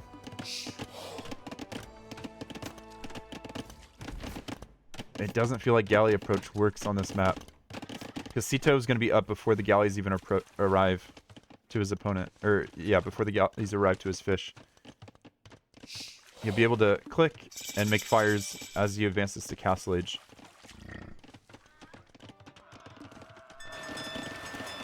There go the galleys. Both going off to the same side of the map, it looks like. Best hope for Sora Kuma would be that it's a asymmetrical map of migration and that Sitaux was over here on this side of the map, but that is not going to be the case. They are directly opposite each other. And there we go. Sitaux... okay, wow. He has so much extra res that he can click double bit and a fire ship before he even clicked Castle Age. Or maybe he had it queued behind a villager. But Sitau's build is looking a lot better. 2 fire ships queued. And behind this, Sora Kuma going for a fire of his own. And not making more fishing ships, which is what I want to see him do. It's a very odd build. I haven't seen this before. It's actually not as far behind in Castle Age than I was thinking either. Also getting double bit as well. And transporting over. I think I like to see a few more fishing ships though. And that's what Sitau's doing before starting to produce fires. Only on 2 docks himself. Could use the 3rd. But yeah, fire arrives to the galley. The first weapons are undrawn. I was going to say the first blood, but it's not really blood in this case. It's fire versus wood. Sitaux just going forward with that fire. And Sora Kuma just staying along the side of the map. Galley just getting caught on the side of the map. You know, that's a really rough edge. Galley just will get caught up there. And most of the fishing ships there are over on the left side for Sitaux. This villager here might go down though. Doesn't have Fletch or loom yet. Waits for those last arrows to pierce his body. He had already given up hope. And the fire's coming forward for Sitaux. Might find some opportunities. But Sora Kuma does have some units in defense. We have Loom now and War Galley come in for Sitaux. Hasn't transported over to the middle yet. And we have a forward dock. Sitaux will see that with his villager and scout. And immediately is able to stop the dock from going up. Very, very solid timing there for Sitaux. Obviously, would have seen it with the fishing ships, I believe. And I'm going to drop a monastery right by that... relic. I'm losing my words now. A few water buffalo have been found by Sora Kuma's scout, which was unfortunately out of position when these villagers come forward to build that forward dock. And yeah, I don't think Sitaux ever lets a villager run away, get walled in. It does win the fight here. Sitaux, be careful. Oh. Villager runs away with 4 out of 40 HP. And I like this. Town center, monastery, you're set. Might be a bit more concerned if more villagers come across. But I think I prefer the approach here for Sora Kuma to have just gone for scouts in the middle.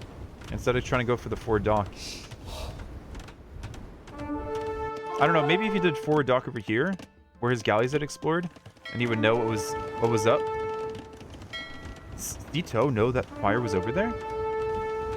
Just passing. Just passing.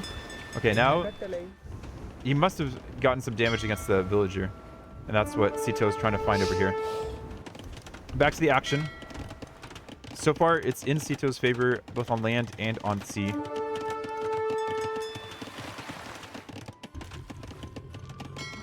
Sitaux is spotted. Oh, he hasn't spotted the next transport. Oh, that was so unfortunate that he didn't quite make it that far. Really like the dock over here on this right side. Spire's just sitting. Okay, this villager didn't actually take any damage. So Sitaux was searching over there for no specific reason, I don't think. You're just pathing in the night. Coming out to build that dock now. And yeah, Sora Kuma, the only issue is he's kind of put himself in a position where he's limited over here. Demo not getting a great connection. Helping start that fight off well, but yeah, Sitaux will have to pull back as well. There we go. And just sending fires forward in both sides of the island in little groups. Gonna do a better job with the start of this fight. Good pullback by Sora Kuma. Let's see if Sitaux does the same. Does not. Sora Kuma will win that engagement on the left side. Meanwhile, on the right side, we have a town center denied. I didn't even see the siege workshop go up. How did Sitaux see that? Sitaux must have glimpsed the transport ship for a moment. And because Sora Kuma has not invested any land military beyond the monk, there's no way for him to actually get this up unless he tries to rush it with villagers. Which is a play. He actually transports the monk away as well. This is a tragic start here for Sora Kuma. Being behind in what I feel like is both water and land. And this is his home map, right?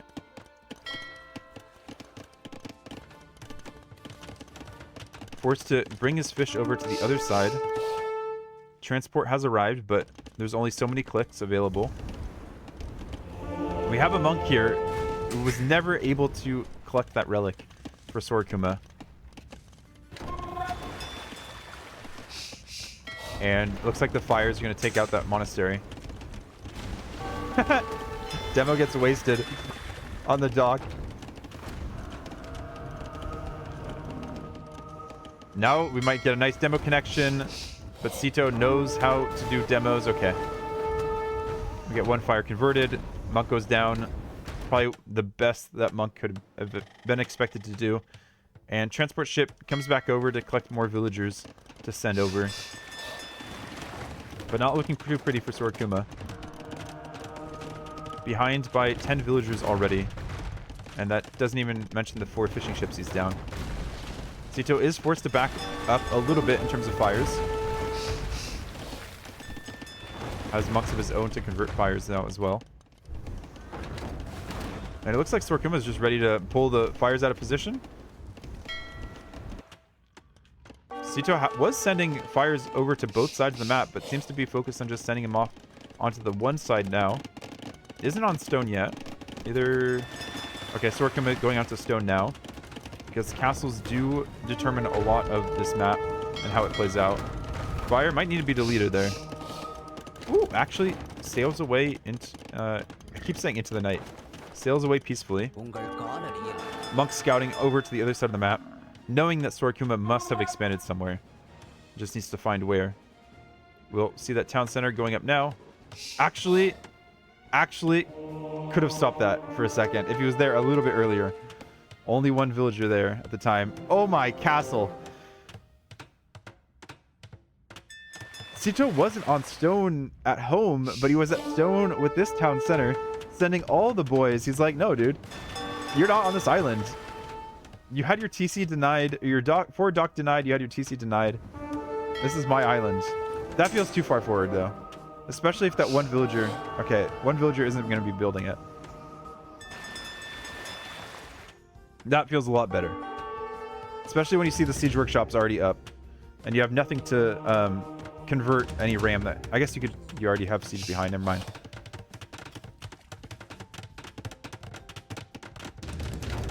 Sora Kuma has the Mangonel, but he doesn't have the hill. Hey.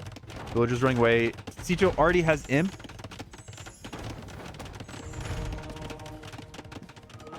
He knows his win state. I've never seen... Or I feel like I haven't seen a migration game that's been this one-sided in a long time.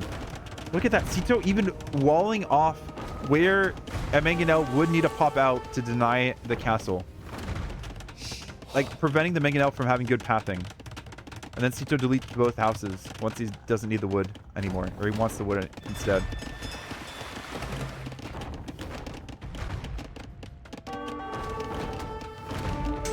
Sitaux.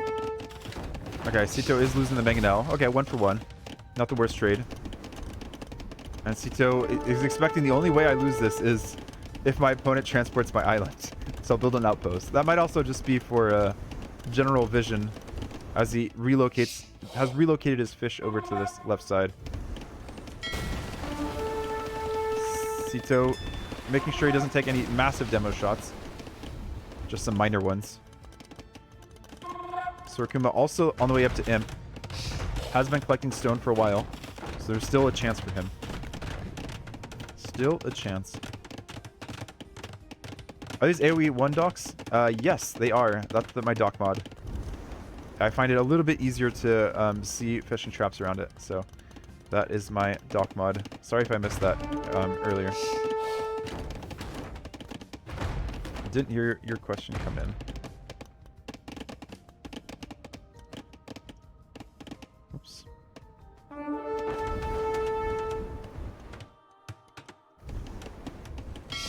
Sora Kuma desperately trying to keep this dock up. I don't know if you can out-repair that, though. You call it now. Doesn't call it when Imp comes in. Sitaux is able to afford a Treb immediately. Has some Arumi over here. Oh, tries to go for the attack ground on the Arumi. Just takes out 2 deer instead. Really not getting the attack grounds whatsoever. Maybe now? Oh my gosh. I was going to say perfect, but didn't actually get the kill on either one of them. And Arumi take out the Mangonel. Treb might go for the high ground. Once Sitaux pays attention to that versus all the other stuff he's working on. Yep. Okay. Didn't quite... Maybe that must get high ground bonus. And we have a few Arumi and monks there to defend as well. Italian player could make some Genoese Expo on the way out to help deal with that. But would have to focus on the Mangonel as well. Micro away from it.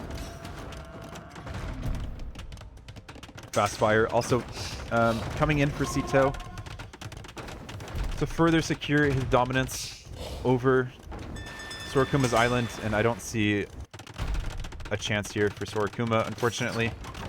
Behind in vills, behind in map control on both the land and the water. Just gonna try to rely on taking a better fight here in the Treb fight, but he doesn't even have the high ground. Sitaux is just being obnoxious with the monks. Does get a conversion. Castle responds. Look at that, Sitaux even using... Oh, he's gonna go for the Treb. Villager going for the Treb. Treb gets pulled away so the villager can be taken out by the castle. Fast fire for both players now. And yeah, Sora Kuma's just holding on, just barely. Just barely. Has actually... he's collected all the stone, and the villagers haven't been repathing to the other stone on his island. So yeah, running out of stone to repair his castle. And we have another unit here for a Dravidian player. We have some crossbowmen getting bracer now. BBC already out. What's the game plan here? Sora Kuma calls it GG.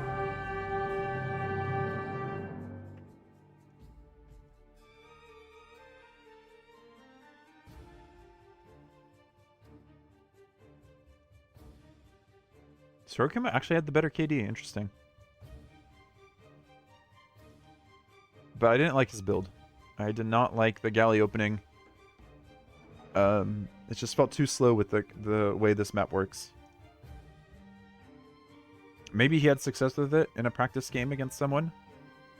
But I think anyone who's prepared the migration map, and especially if you have Dravidians, it could be very difficult to pull off.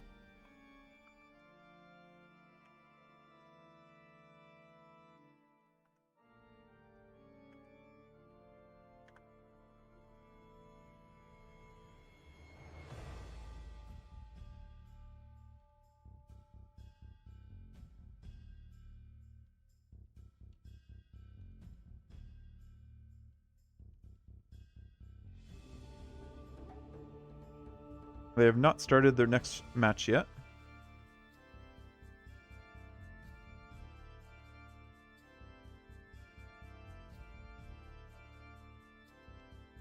I have my own tournament game to play later today, so I'm just going to double check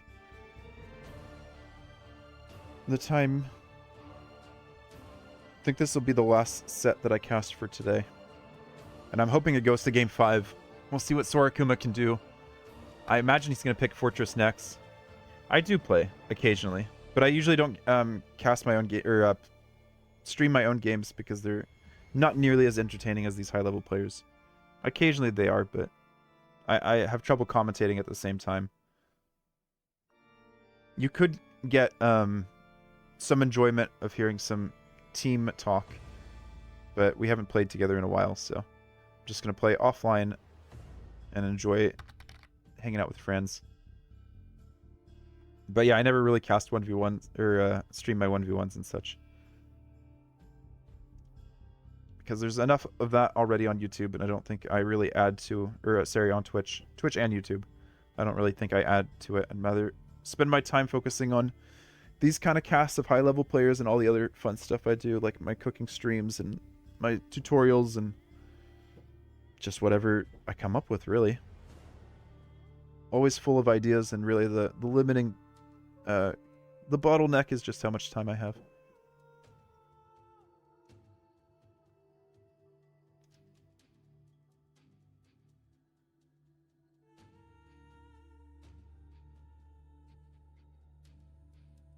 So my game is 19 GMT, so I have 3 more hours. But we'll see how long this set goes. It looks like, I'm guessing both players are taking a break. Be beneficial for Sora Kuma to take a break, reset a little bit.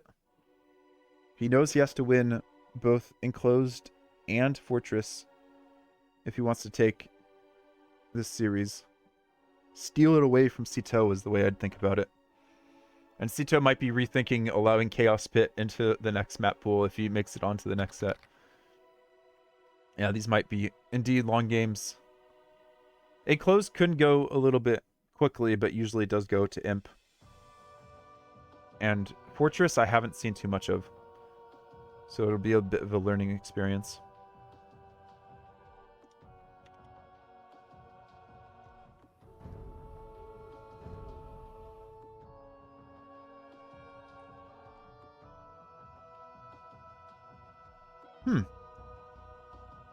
So they're playing Enclosed first. Sorry, Enclosed next.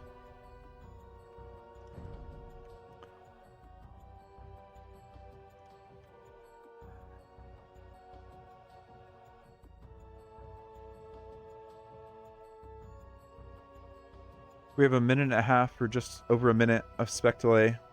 And we have Mongols versus Chinese, which are neither civilizations I was expecting to see on Enclosed. If we look at the other civs, it does kind of make sense. I guess I can mark off the civs that they've already played. And I imagine they're saving Bohemians and Bengalis for Fortress, Regicide Fortress.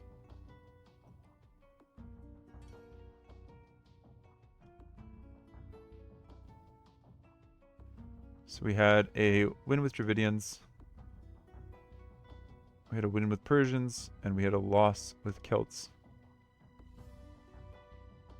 Loss with Italians, win with Aztecs, of all civs, and a loss with the Huns. So I mean, it really was Chinese or Mayans for Sora Kuma, and Mongols or Lith for Sitaux. Lith could do okay on Fortress as well, I imagine.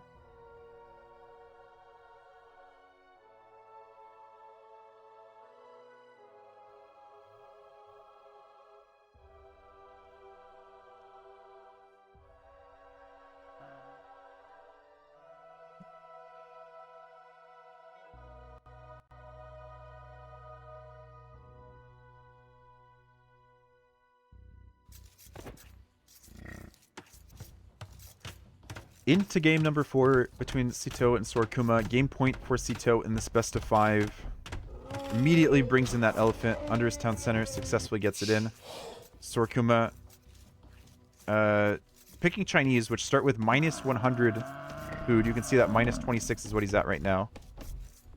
And looks like he just had all the villagers collecting food at the start. And now going to wood, which makes sense to try to limit how much idle time he has for that town center, but you can see it ticking up. So I would say Chinese aren't as effective here as they might be on other maps. There are, I guess, in a 3-villager start, a standard start. Because, yeah, he's at the same vill count now as Sitaux. And hasn't really collected any extra res. Actually, Sitau's collected the extra res because of Mongols, right? Those big, chonky elephants have a lot of food on them that Mongols collect extra fast. Can't even get the deer in fast enough. And he's also going out to the mill. I'm not sure what I expect to see from Mongols. Obviously, really nice late game on Enclosed if you can keep up your Mangadai mass. Because Enclosed is a lot... You see a lot of, like, those high-value ranged units that never die. So your gold investment never dies off. It's constantly there. Whereas Chinese, you could have that with Chukanus. You could have that with Scorpions. But Scorpions against Mangadai, probably not the best idea. One option, but not the most effective option.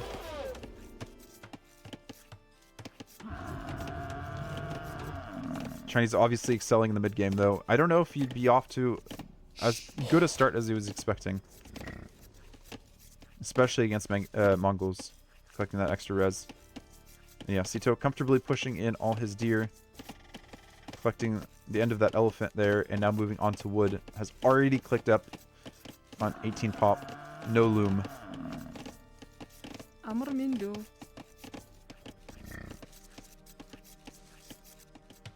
Hasn't even walled in the villager. Yeah, that villager that was on the barracks or on the mill is now building that barracks. So we're coming forward. A little bit risky, I would say. Knowing that your opponent might be up a little bit faster. That scout could be toast. And it looks like he's just going to run right back. Okay.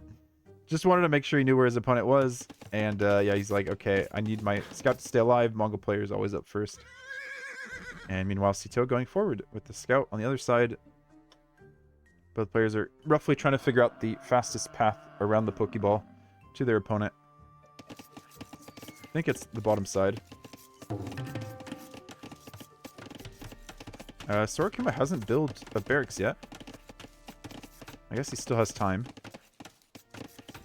There he goes. It's just building a barracks with one villager when your opponent has a scout there. Okay, sending the second villager out. He does have loom from earlier, from the beginning of his build order. Sitaux sees that the villager is safe around that mill. And Sora Kuma is just scouting around the bottom of the map with his scout for the moment.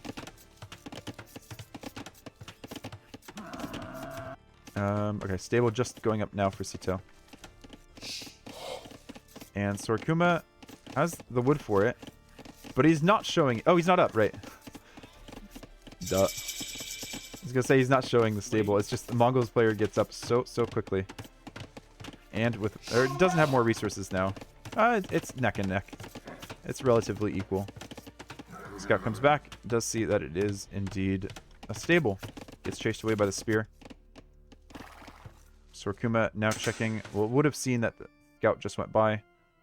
And sees the stable as well. Doesn't see that there's a range. Oh, he does see the range follow-up. Very good scouting info there for Sora Kuma if he realizes it. if he fully internalizes that fact. And Sora Kuma looks like was about to drop some farms, and yeah, realizing, oh, I'm gonna need a range and response as well. I am going to be playing defensive against this very aggressive Mongol opening.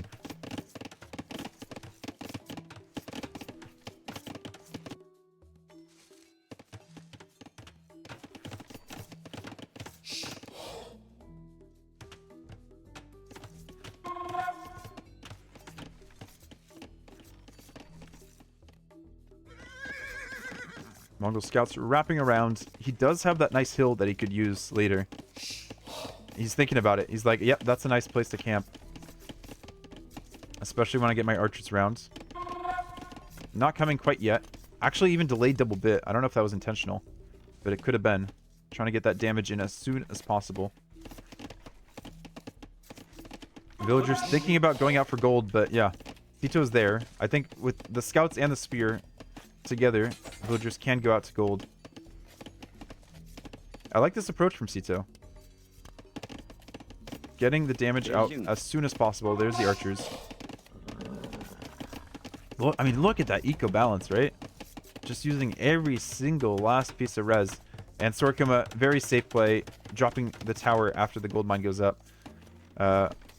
Only downside is the gold mine's not on the top of the hill. But still, I think it's smart. And Sitaux hasn't spotted that yet. He's staying back, staying with his archers that are coming forward. And Sora Kuma is maybe looking around here to see if the archers are pathing around. Maybe if you can catch them out, but nope. You will see the scouts are there, I think. Oh, it might. Scouts might just be outside of the line of sight of the stable. There we go. He sees them. And now Sitaux sees, oh, there's a range of my opponent.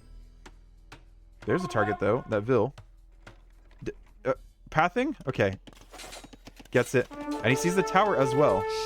So might think, okay, maybe I go from a different angle. Has pushed Sora Kuma off berries, but it's not as essential as some other resources. And Sora Kuma's scouts going for some counter damage. Maybe a bit more risky than he needs to be. Scouts trying to find a path around. Good wall-offs here. I think Sitaux really wants to get some damage. And I think the tower should be aiming at these archers, not the scouts. Sitaux, it almost looked for a second like he was dodging with the correct archer. But yeah, now didn't really get any damage and has made it very messy around this gold mine if Sora Kuma wants to collect any res. And these scouts, meanwhile, did they get a kill? Oh, they got 2 kills. So a spear and a Vil, it looks like. So some counter damage there for Sora Kuma. Res collected is still neck and neck.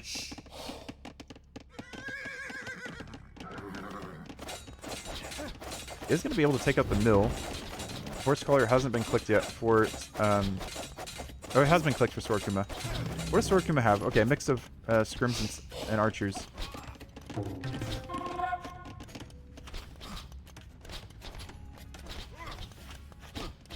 I think Sitaux, he's still making archers. I doubt he makes any more scouts.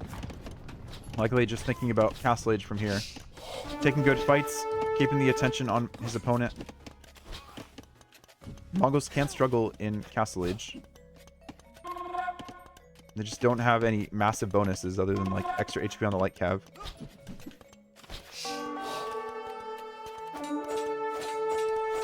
We'll see if Sitaux responds to the occasional damage onto this palisade. Looks like he's sending archers and a spear over to deal with that. Meanwhile, just microing back at home with the skirms and the archers. The archers go down? I'm not sure. Scouts are being pulled back home. Oh, archers are in the TC. Okay. Healing back up. Sitaux, yeah, just trying to find damage wherever. He does still get to take in his berries. And I don't think Sora Kuma is really going to want to engage this. Sora Kuma actually getting armor for the scouts. Doesn't have a ton of them. Sitau's not going to stay too long under that tower. Is going to pick off some HP from that archer. and must realize, okay, archers are just being sent over one by one. It's an opportunity to do some damage.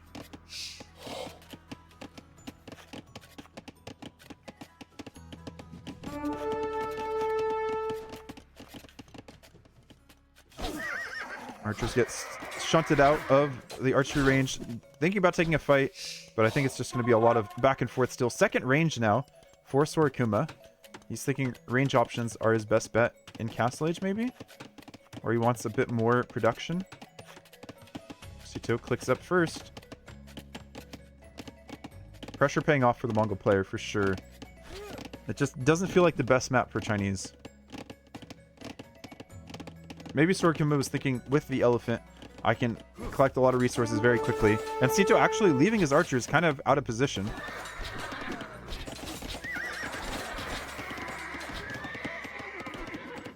And now we'll be able to pick off these scouts a little bit.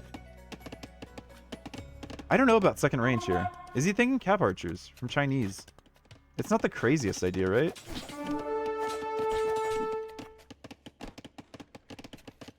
I mean, they're not going to fire as fast as the Mongol cav archers.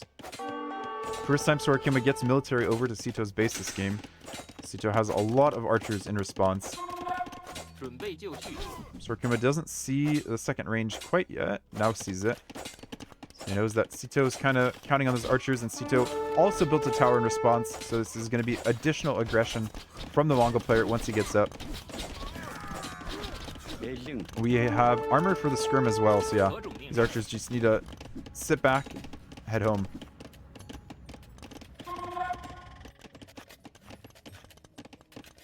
It's funny, for such a long attack distance for both these players, that they're going both into range units. I guess it kind of fits the Civ. Neither of them have real, like, massive upgrades to, or bonuses to their cav units.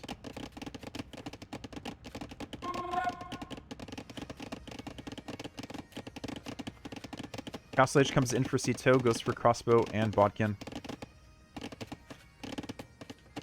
It looks like it's going to be a play towards ballistics timing. Not much to hit with ballistics other than farms. And the map, yeah, the base feels pretty well walled up for Sora Kuma. He's adding extra houses just in case Sitaux tries to dive. Archers, I think, are just going to be brought back towards the town center for now. Keep them safe. And unless Sitaux really wants to out-micro a tower, I'm not sure what he's thinking here. Does he have Vil coming forward for siege? Don't see it yet. Does get housed, I think. Loses 3 crossbowmen for nothing. I guess he denies some farms. Actually, the fact that the tower got those hits is kind of surprising. And ballistics for Sora Kuma as well. So both players realizing that's what this is all about. Actually going in under the tower. I'm not sure that makes sense. Because these archers are here in support. Sora Kuma can't quite afford bodkin yet. Or he does already has bodkin, never mind.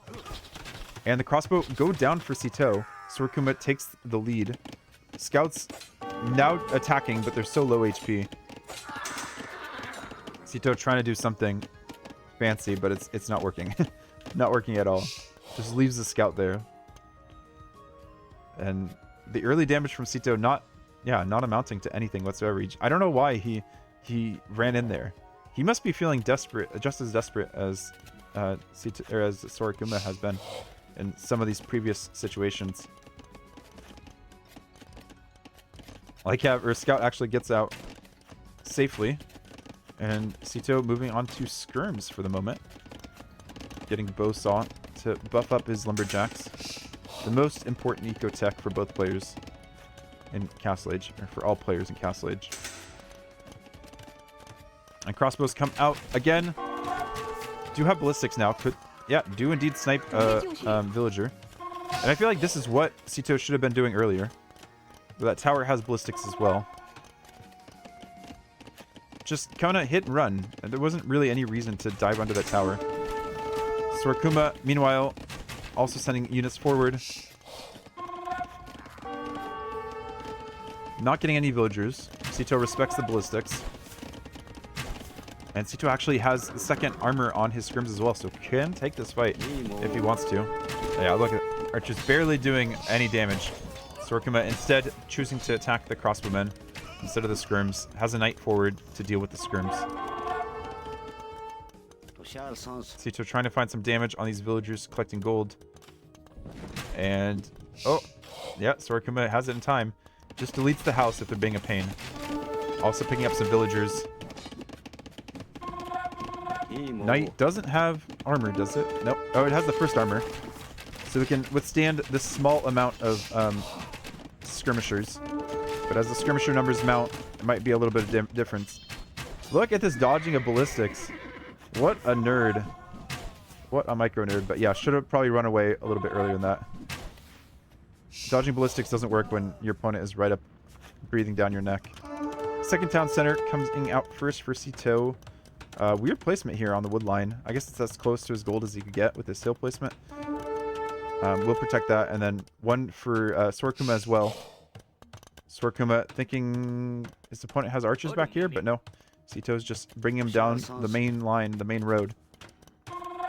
We'll get some... Oh, dodging. Dodging. Another knight out here. Still just the first armor. And no forging. And with the way that knight's path might be a little bit difficult to get some damage done, but yeah.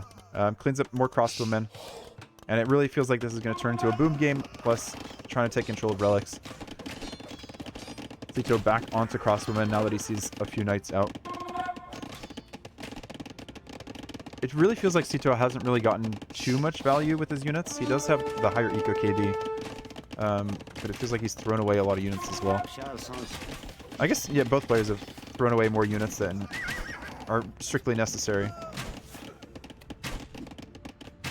Look at them just... Yeah, I can dodge ballistics too, bud. So dumb. This is Arabia players in a nutshell. Hey, you can dodge ballistics? I'll just wait until you shoot and dodge. And now Sora Kuma's just leaving them all to fire at different times. And then the skirmisher goes down. Crossbowmen wrapping around, seeing what damage they can do.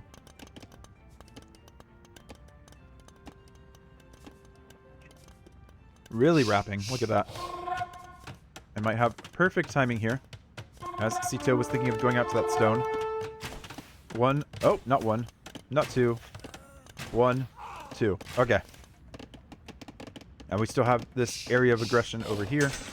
Are both players just going to play the micro game again? Yep. Sora Kuma not... Oh, he did pay attention to that one. So dumb. Why is this the thing? This is not worth your time. Like, people who are new to the game are watching this, and they're just thinking, like, why is this a thing? Thanks, Chiva, for sticking around. Have a nice evening as well. They're just microing wherever they can micro. Still just 2 town centers for both players. There's the 3rd town center. And Sitaux just hasn't been able to collect the stone, it seems like. Where was he collecting stone before?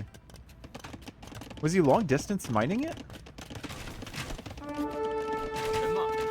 I'm not sure I understand that. Sitaux now with a significant military advantage. Sora Kuma, I guess, was investing more into the occasional knight and building more town centers with his wood. Yeah, 4th town center now. I don't think Sitaux actually can get that much of an advantage unless there's a follow-up behind this. Like, archers on their own haven't been able to do it. I don't... Thumb ring just feels questionable here. I guess you out-micro ballistics with some units, and with the other ones you just engage forward, stand ground, patrol.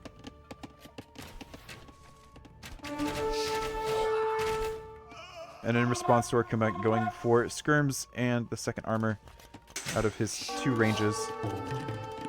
This house, I don't know if...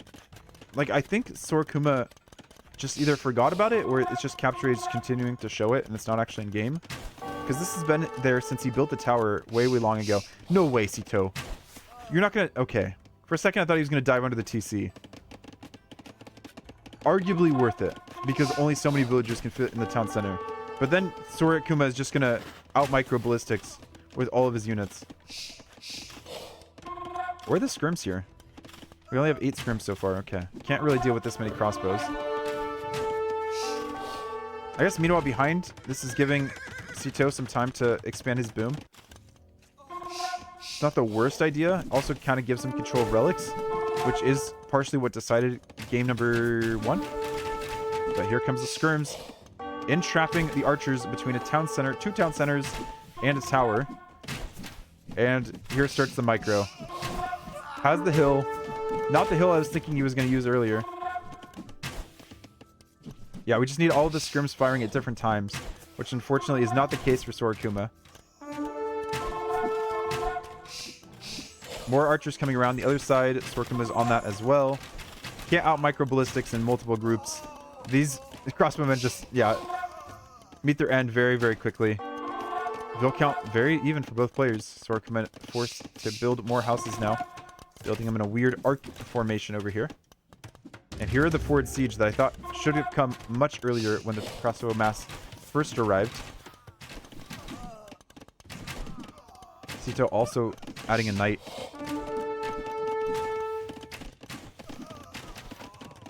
And he's been able to drop a lot more farms behind this as well. So it feels like it has bought him some good time. Sora Kuma sees the siege workshop, gets a conversion on the crossbowmen. If the villagers aren't here to repair siege, it could be very beneficial for Sora Kuma. More and more TCs. This game feels like it's going very late, and you have to prefer the Mongol composition in late game, right? Especially if we get to Onager, though I don't know how much Onager we'd get to. Maybe in the middle, actually. They are getting quite close to each other. Can they see each other? No, not quite yet. I mean, they could earlier. You can see the difference here. How much has been cut since the light cav, or the scout cavalry from Sitaux went in. And the score is just switching back and forth. Both players trying to get some sort of advantage. Is one mangonel on the way, which could do a lot of damage to these skirms in one simple volley. And Sora Kuma with this castle position out on the side of the map. Very, very interesting. I mean, it does feel like he wants to get on Chukunu at some point in this composition. Chukunu plus light cab is a pretty common composition for Chinese late game. And that usually comes against Mengadai and Hussar for your Mongol player. The Mongols definitely have the better siege. Did the knight get deleted? No, I think he died to the crossbowman. That's such a ballsy castle. Such a ballsy castle. One mangonel here. And forcing a response of siege workshop and 2 mangonels from Sora Kuma.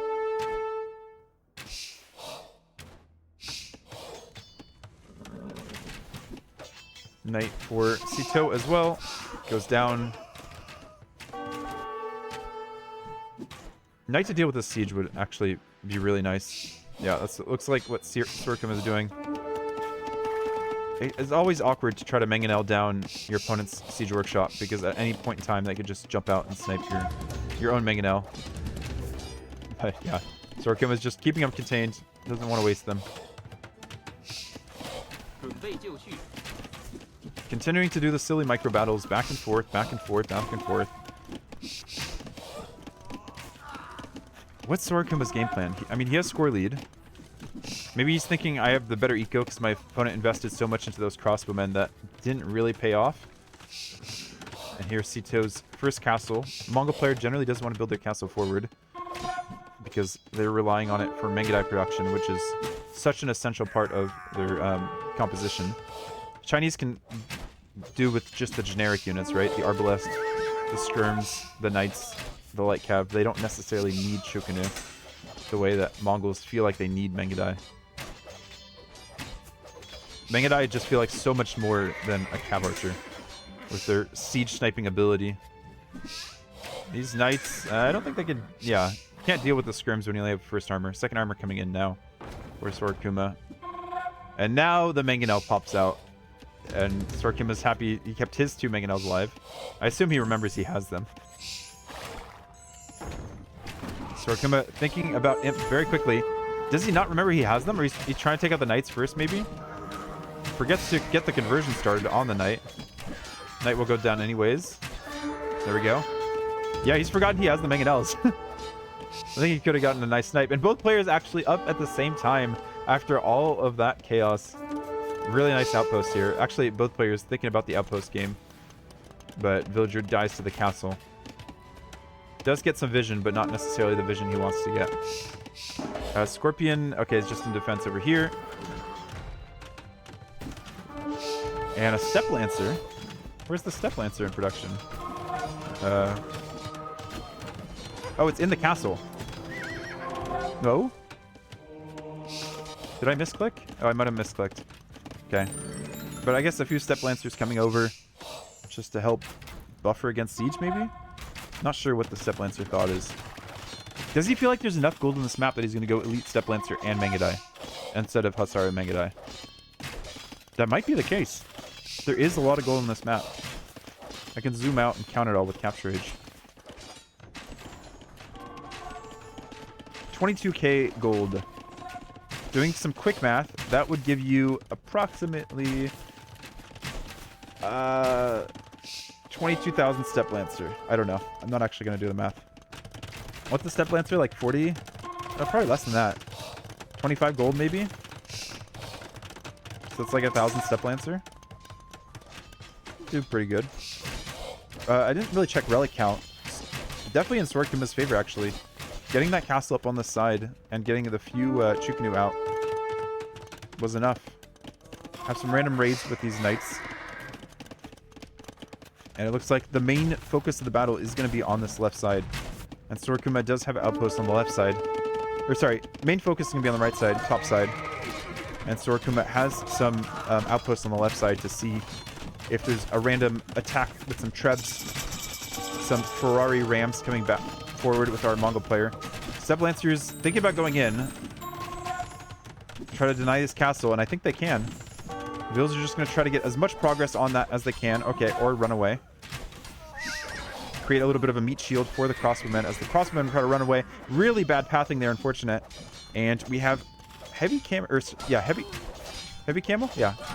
Heavy camel and just upgrading the crossbowmen.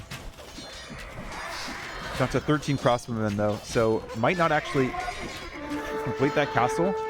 It's going to start getting Treb down as well. Treb might be no, it's not mistasked. Okay. Thinking it was getting very, very close. I mean, I don't dislike the Step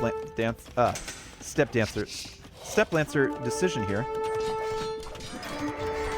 It's just, I don't know. At the cost of Mangadai, I guess the Mangadai are like on halt for right now because needs the castles to build Trebs. He only has one castle actually. I was thinking with all this eco built up, Sitaux might have more castles, but it's the 2k wood he has in the bank because he can't make farms fast enough. I mean, this looks like auto farm a little bit. Build like what, 5 around there. Just building so many production buildings and siege and such. Castle gets deleted for Sora Kuma, I think. I don't think the Treb finished it off, but maybe. Treb isn't getting a kill credit. And castle in the middle. This always feels like a mistake. It's so easy to Treb down a castle in the middle. But I guess Sora Kuma needs to have Trebs there in the first place. Are we going to have a cut here for Sitaux? Sora Kuma's not realizing that there's a castle in the middle, though, and is losing a lot of villagers in response. Sitaux is definitely overboomed at 160 villagers. Step Lancers trying to take a good fight here on the hill, but I think the camels... Yeah, I mean, there's enough camels, right? They sweep around. Step Lancers do feel like they can take a good fight against camels when they're in a choke point, where you have 2 Step Lancers fighting every camel. Our mass coming forward. Okay, I was afraid it was just going to focus on the Treb with its high pierce armor, not see the Step Lancers. So yeah, you have potentially very heavy, gold-heavy comp with Mangadai and Step Lancer, but Sitaux just hasn't had the time to get to Step Lancer or Mangadai yet. And then we have the heavy gold-heavy comp of Arb and Heavy Camel for our Chinese player, which is much, much faster to get to. It does not require castles for production. But this is what I was thinking. Onager plus the Siege Engineers. This is what Sitau's thinking about in the middle. And Sora Kuma, I don't know, maybe just too focused on that right side. Did build another castle up here in defense. Is he not, like, thinking about the potential for the Treb cut? Or the Onager cut? Maybe not.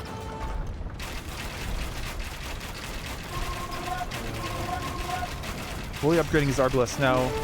Fully upgrading the camels. And getting masonry for his buildings back at home. Step Lancers coming in, trying to do some damage. Don't even have to cut through the middle quite yet. I mean, they can get through this gate, right? And get to all these lumberjacks very, very quickly. Looks like that's what they're being tasked to. Camels get picked off. So we're going to try to get the wall off behind. Does get it for now. Those Step Lancers could hit through. They just have to... Oh, it's open anyways. No, it's not open. Okay. Never mind. Castle on the hill goes down for Sitau. And we have Onagers in response, but the Onager can't path around. Camels trying to attack villagers. Onager has a chance. Doesn't have a chance. It looks like this is a bit of a death ball for our Korean player, or not Korean, Chinese player. And there is the Treb cut. Starting town center once again in this set. At risk by Sora Kuma. But he's going to continue to build up over here. The issue is all the wood, or a large majority of the wood is in the middle. So we have some camels to help clean up. The Step Lancer play isn't working for Sitau. He needed Mengadai behind.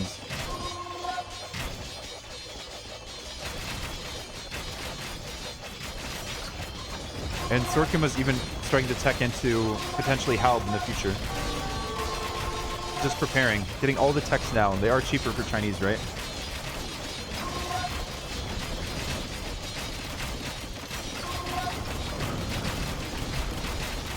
I think we're going to have our fight fairly soon. We're getting drill for the Onagers. Doesn't quite have the production, it feels like.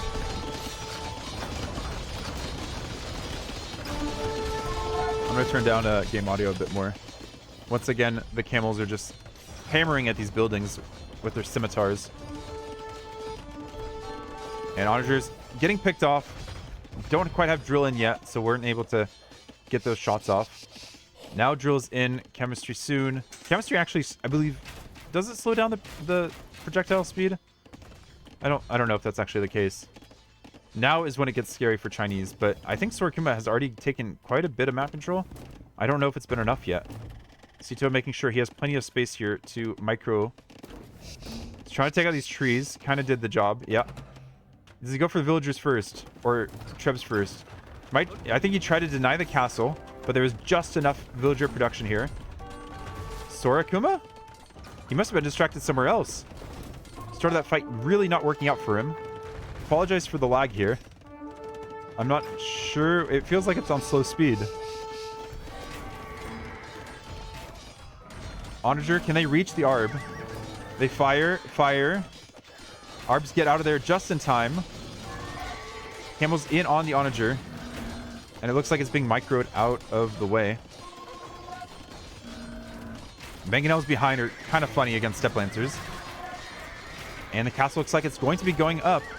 Wasn't on the hill, but still in a very difficult position, allowing Sora Kuma to collect even more gold on top of the gold he's collected already. The relics he has generating gold in his bank.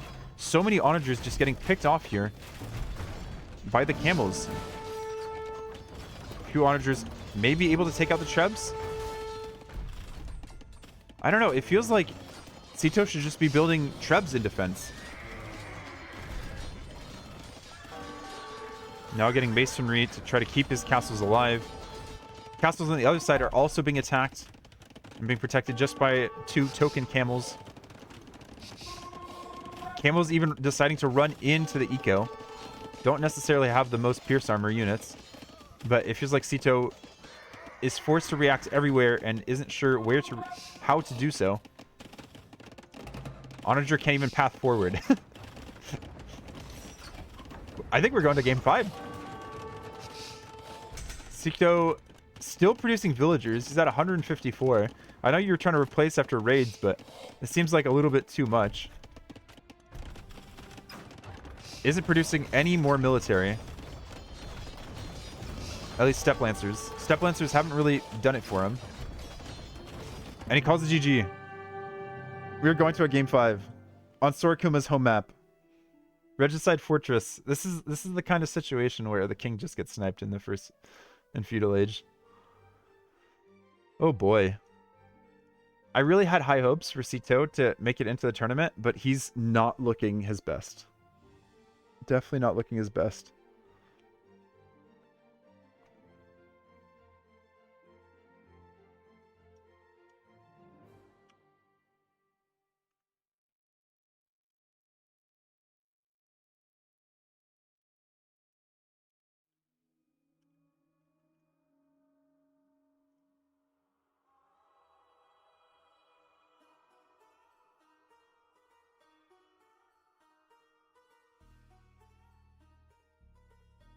Ooh, we got a little bit of a switch up here too.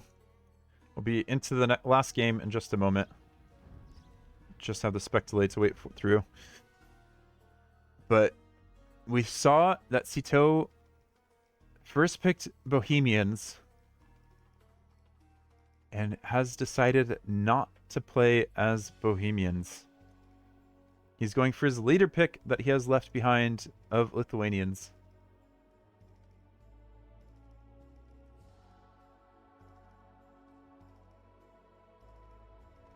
You know what's funny is when Sitaux joined, or what was it, Sitaux and MBL? Yeah, when Sitaux and MBL joined Tag, people were saying, okay, they're not Taiwanese, and they were asking, how are they going to work with the team given the time zone difference?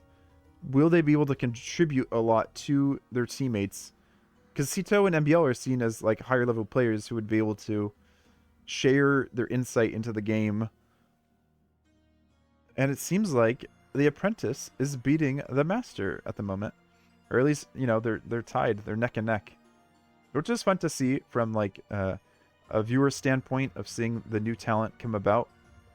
I don't know how long Sora Kuma has been in the community versus Sitaux. I imagine it's been similar. But we are on to game 5.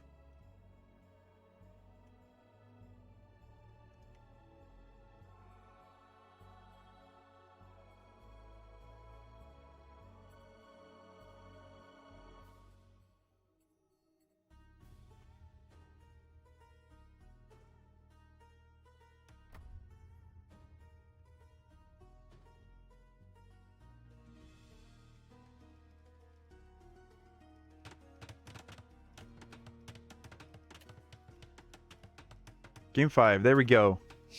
Sitaux in the blue playing as the Lithuanians, and very close actually, Sora Kuma playing as the Bengalis. So, with Regicide Fortress, it's very similar to the standard Regicide Fortress. The 9-vill start of this tournament doesn't really change anything. You actually start with 10 villagers on Regicide Fortress. The Bengalis bonus, though, is still going to come into play, where they will get 2 extra villagers upon each advancement to the next age, and Lithuanians' bonus of having extra food will take place at the start of this match. I believe. I'd be very surprised if that was not the case.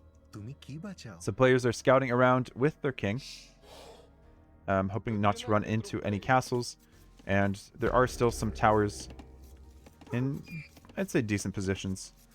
Tower positions are kind of always just random. Both players starting with a castle and a barracks if they want to build a stable or a range very quickly.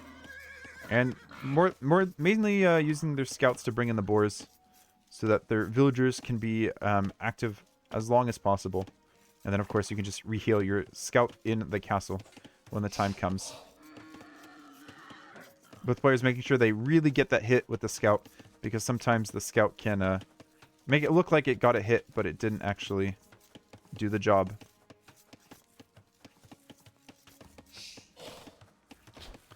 Consistently in this matchup, Sitaux has not fully saturated the boar with his villagers.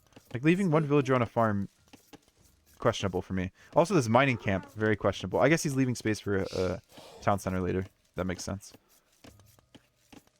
And oof, that is a long voice line for our Bengali monk.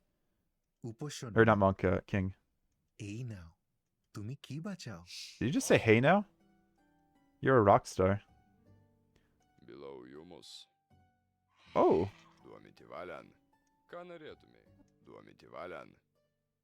This is what I'm going to be doing during Dark Age and Feudal Age, or mainly Dark Age, for the next several matches. It's just enjoying the voice lines of the kings that you don't get to hear very often. Imaki kani pikan kuru. Solid. First one up to Feudal Age is Sitaux. Might actually have, I don't know, a smoother build? Could also be courtesy of the extra food that you get with Lithuanians at the start. But obviously Bengalis are going to have a solid eco as well. I don't expect, I don't know. How much aggression are we going to have early on? Lithuanians obviously want all the relics. Sitaux realizing, oh, I'm actually against the edge of the map here. This is all protected. I can delete these walls. Build a town center back here. Continue collecting the berries afterwards. Sora Kuma doesn't quite have that luxury. He could build one house here and get a bit more room. Protected by the tower. Sitaux up. Can afford everything. Looks like, yeah, he already has the food. So it does feel like Sora Kuma was just a little bit late to clicking up. Maybe one bill later than he needed to be. And kings are going to be garrisoned inside a tower, I imagine. For Sora Kuma, it's going to be that back tower. And for Sitaux, probably similar, the back tower. Just to make sure you don't accidentally ungarrison your king if you garrison them in the, whatchamacallit, the castle. Collecting a little bit more stone so we can afford that the 2 town centers, because you only start with 150 stone on Regicide Fortress. For whatever reason, I'm not sure the reasoning behind that in the original map creation, but that is a slight difference than other standard games. Standard random maps. And Sora Kuma clicking up not too far behind.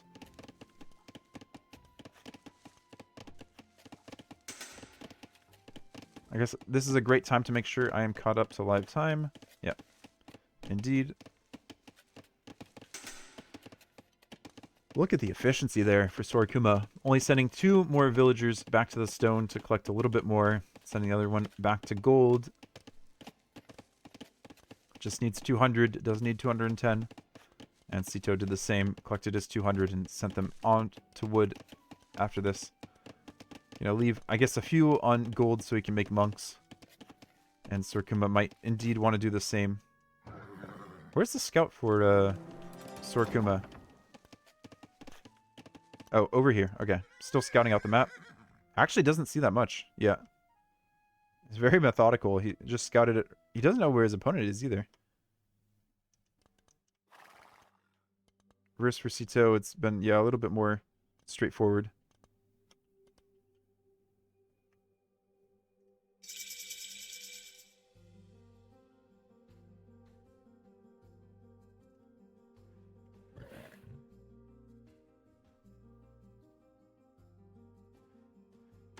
Two TCs, yeah, exactly where I was thinking. Sitaux might place them there by the gold, and over here by the wood line and the stone, and by the berries.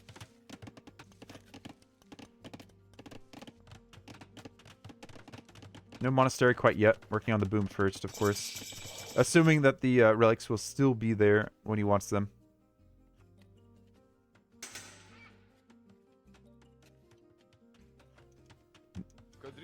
Having a monk out, though, during Castle Age, very risky. Unnecessarily risky, it feels like. But I guess knowing where your opponent's base is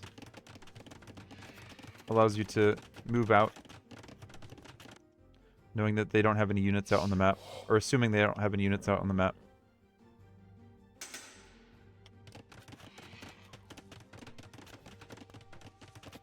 Sora Kuma even affording heavy plow with a slightly slower uptime. There are a lot of food units that Bengalis like to produce with elephants and elephant archers. So that could help in the late game, being able to maintain those farms. And I guess there's a lot of wood units and buildings as well. I don't know, is heavy plow a wood bonus or is it a farm bonus? Hard to say.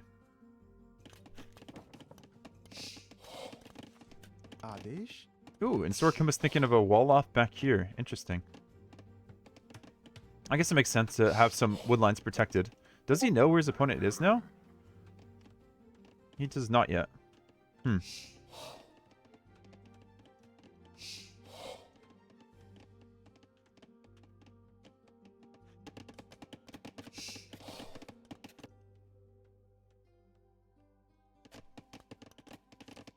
Very safe monastery for Sitaux. He does not want to lose track of those relics.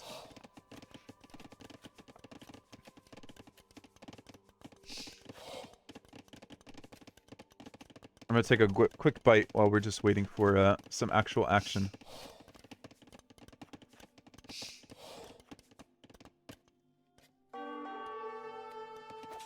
Oh, looks like we got it.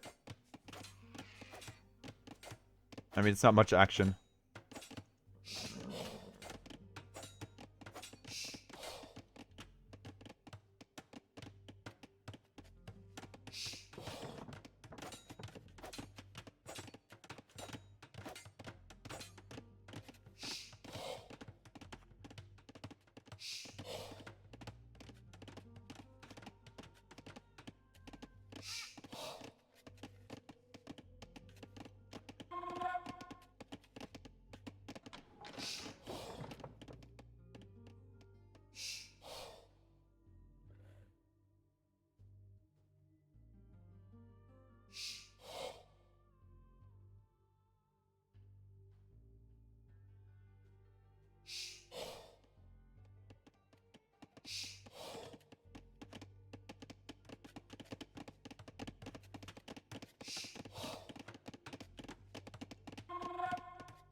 I kind of forgot I had the Wrath mod enabled. That shows whether they're in range or in melee mode. Scout, will it get the monk? Trying to block. Is kind of in castle range. Monk gets behind, tries to start converting. Wrath will try to block, unsuccessful. Monk could try to pick up this conversion on the lightest as well. Sitaux deletes in defense. So far feels fairly even, but I want to say that the composition for Sora Kuma and the Bengalis is a little bit more promising than for the Lithuanians in late game. They're just some more high value units where when your main bottleneck is your pop cap of 200. Actually, it's even higher for Bengalis, right? Because their monks and their villagers don't count as one unit once the last unique tech is taken, which is called, of course, whoops, wrong unit, Mahayana. So yeah, Mahayana comes in. Sora Kuma could have even more than 200 pop. Hi. And it looks like it's going to be 2 to 3, so it won't be fully upgraded Lightus for Sitaux, but still fairly strong Lightus. atonement coming in. Okay, he's thinking about a little bit of a monk war, maybe? Maybe that's also just safety so that he can come and build a castle on this hill. Or does he want a forward castle? Hard to say, really.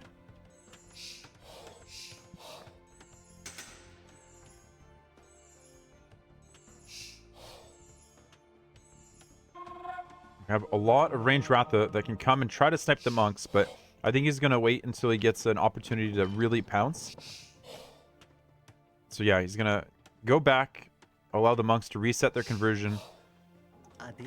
Maybe start a conversion against one of the lightest and then pounce. There we have the outpost. Start a conversion on the villager. Okay, the monks spent the conversion. Counter outpost now. Loom wasn't in on this villager, which is kind of funny. Sitaux only getting Loom after that conversion is spent. And Lightus are going to go uphill. Conversions obviously don't get a bonus from hill bonuses. And this monk has no juice, but of course the other monk coming in does have juice. But that monk is going to be converted first, and then we'll have even more monks converting the Lightus. But now the scout cavalry can come in, and this looks like it's a better fight for our... I don't know, actually. We got 2 monks converted. This monk does have juice again. Lightus doesn't get... Or Lightus, yeah, get the kill before the conversion comes in. So maybe a better fight here for Sitaux with the Lithuanians. Both players up to Imperial Age at similar times. Conversions have been mostly spent on most of these monks, but just no rain, or I guess there is bodkin on these monks. But they're not really getting killed that quickly. The Ratha just has less range than you might expect. Also, not having husbandry is hurting. And 4, 5 Ratha, 6 Ratha get away.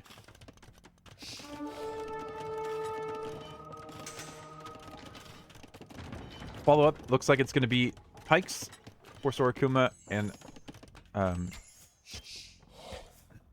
skirmishers for Sitaux. Both kings are safely in a tower in the back of each player's respective base.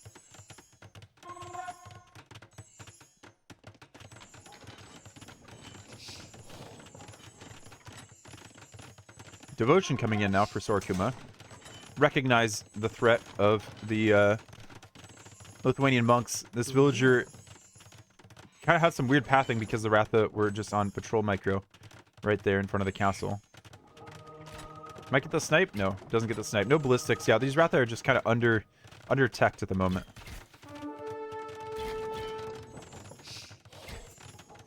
Monks reset their conversions, and Sitaux sees the pikemen coming out for Sora Kuma. Sora Kuma doesn't immediately... Oh, he does queue Trebuchet from the back castle instead of the forward castle. And does get confirmation that there is a castle on that hill, which is very expected here.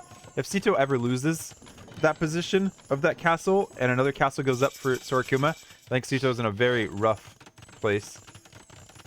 And that is what Sora Kuma is going for. I mean, I don't know. This feels unnecessarily aggressive for Sora Kuma to build a castle there. Maybe he was hoping Sitaux had a misplay and didn't get up to Imp quite as quickly. Or he feels like he's never going to beat this position back if he doesn't beat it now. Sitaux going for the big walls on the right side to give him more space. Does protect a neutral gold and some of his back golds. Other neutral gold over on this right side. And I think that's it. So Sitaux just has a nicely positioned neutral gold relative to his base and his opponent's base. There's going to be 2 castles versus 2, but yeah, the fact that Sora Kuma had that first Trebuchet coming out from the back castle didn't give him any favors. I guess it's not that far back, but yeah, it could have been better. And we have villagers coming forward to help start repair the castle. I would say very late wheelbarrow tech as well for Sora Kuma.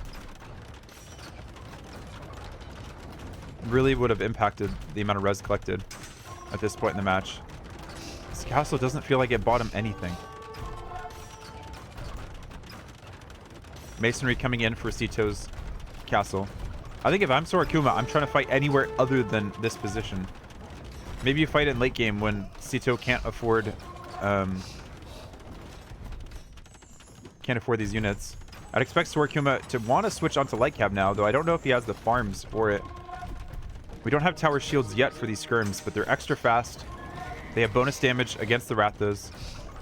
And the Rastas have very little armor at the moment. They're just going to go in amidst all this. He's still trying to fight the castle, or maybe it's just to buy time to get the Trebs back.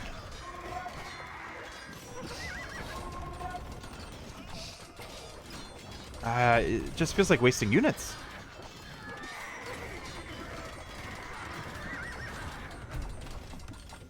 I guess the Halbs are able to take out the Trebs. Some of those Trebs were just outside of castle range, and he does take out that castle on the hill.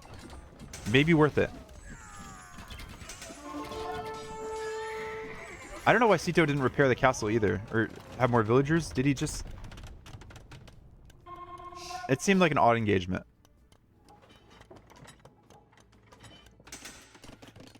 And Lightest behind are able to take out a town center. I mean, I'm missing things as well. I can imagine these players are having a rough time of it. But we really need Light Cav as a counter for these scrims. Especially if Tower Shield comes in as well for the scrims. They're going to have so much Pierce Armor. Latest are currently prevented from getting in on this wood line. Help there to help shoo them away.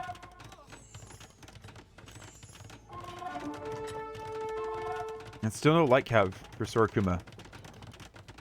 Bengali... I'm saying Light Cav because Bengali Light Cav get bonus damage against skirms. But maybe he feels like this is just a siege fight. And Light Cav don't have enough mobility here to do what's needed.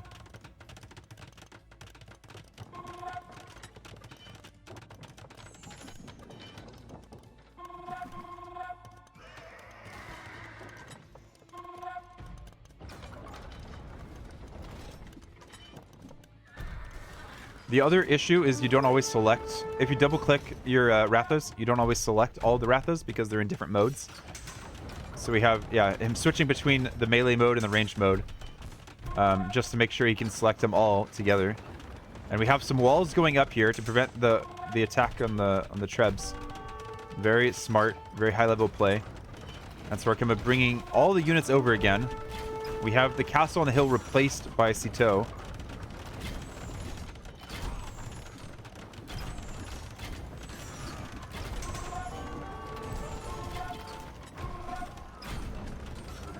Ratha are elite. They're more or less fully upgraded. It's just they have so much difficulty fighting against... maybe not against Skirm in this situation. Castle being quickly repaired by Sora Kuma. And the Rathas are in on the Trebs, and they're just... I guess they're feasting. And the question is, where's the lightest for Sitaux? He's just making full trash. And he's not really using his gold on anything other than siege. He's at 147 vills. It feels like he just needs a more high-value unit. I didn't realize Ratha had this much viability. I've played them recently in a game against Malians, where I just kept them alive and they were like a cav archer. One of those gold units that just never dies because it never takes damage. Sitaux is doing a good job expanding and just trying to hold this position with bombard cannons and trash. Ratha's trying to go in to snipe, and yeah, they're telegraphed. Those big bulky objects, you know exactly where they're going. It's like a mangonel. They're going for it. They're going for it. They want that BBC. We try to get walls behind, and the walls are a little bit too slow. So much stone actually tied up here in the walls for Sitaux. Halb v Halb should be fairly equivalent, I think, for both players. I think Bengalis might be missing. Let's see. Yeah, they don't get last armor. There's actually no armor on these Halbs anyways. So the scrims should be cleaning them up fairly quickly. BBC really needs to get a hit on these Trebs because there's not enough villagers here to keep repairing this castle. Maratha are going to try to snipe the BBC again. We have 2 here. What is Sitaux doing other than this? He just has villagers kind of collecting resources wherever he can find them. Does he not see this gold back here? He does. Okay. Just saving that for later. BBC gets away, gets its repairs. Castle. Sitaux doesn't have enough stone. Does have enough stone to replace it if he needs to in the end.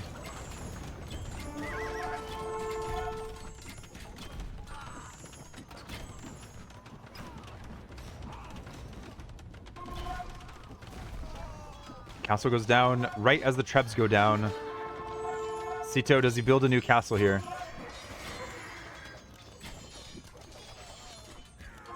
It almost feels like his game plan is just to outlast his opponent in gold. Keep building the solid trash units that Lithuanians can build. And then switch to lightest a little bit later. He's been consistently bad at making sure he has all his upgrades as well. He looks at his blacksmith like once every 5 to 10 minutes. I've seen that regularly in a lot of these games, whereas Sora Kuma seems to be on his blacksmith a bit more regularly.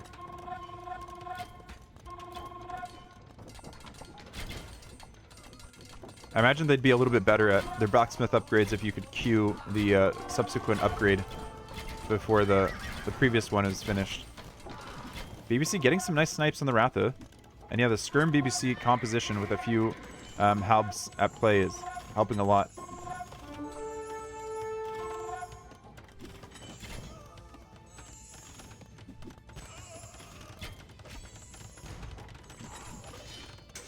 It's just micro for both players right now.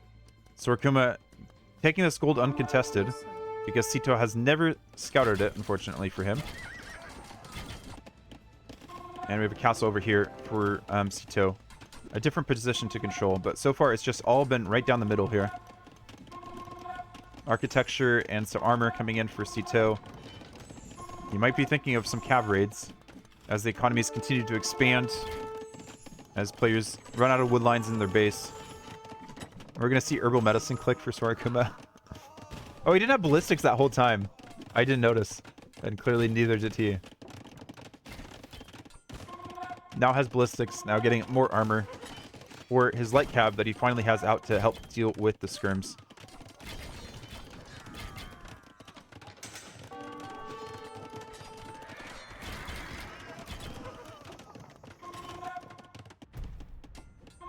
One treb over on this left side. Sitaux recognizes it, starts repairing the castle. What's his response though? He still doesn't really have cav. He could send a bunch of skirms over there and send the BBC back under the castle. He is using lightest now. And he's getting elite lightest out of this castle. Okay, so he definitely needs to stay up for the next 15 seconds. I think the castle will be able to handle that. Oh, look at that Ratha making it away. BBC taking a few pot shots against the castle. Trying to dodge ballistics, but kind of dodged right back into it. And now we have the lightest getting the last armor upgrade. Sora Kuma still has a lot of gold in the bank. But it feels like this is the composition that Lithuanians want. The Skirm lightest. Something that I could actually deal with the Bengalis unless they get a huge Elephant Archer Master or something like that. Even then, it feels like Skirms are an answer to the Elephant Archers. They might not have the HP, but they have the Pierce Armor to deal with the Elephant Archers.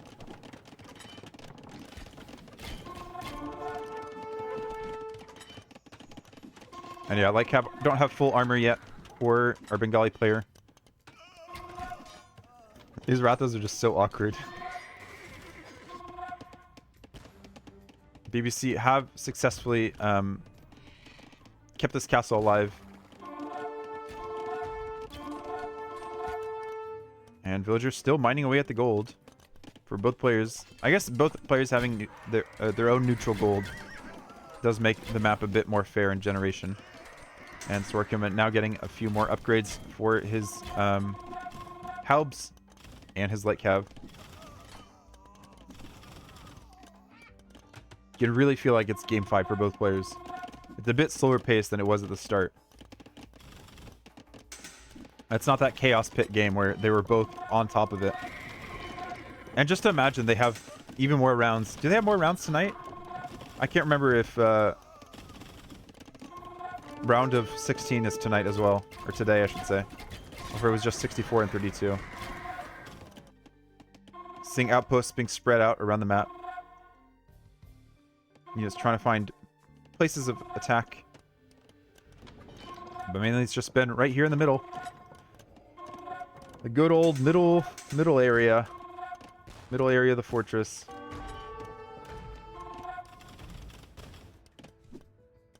There are the elephant archers that I was expecting earlier.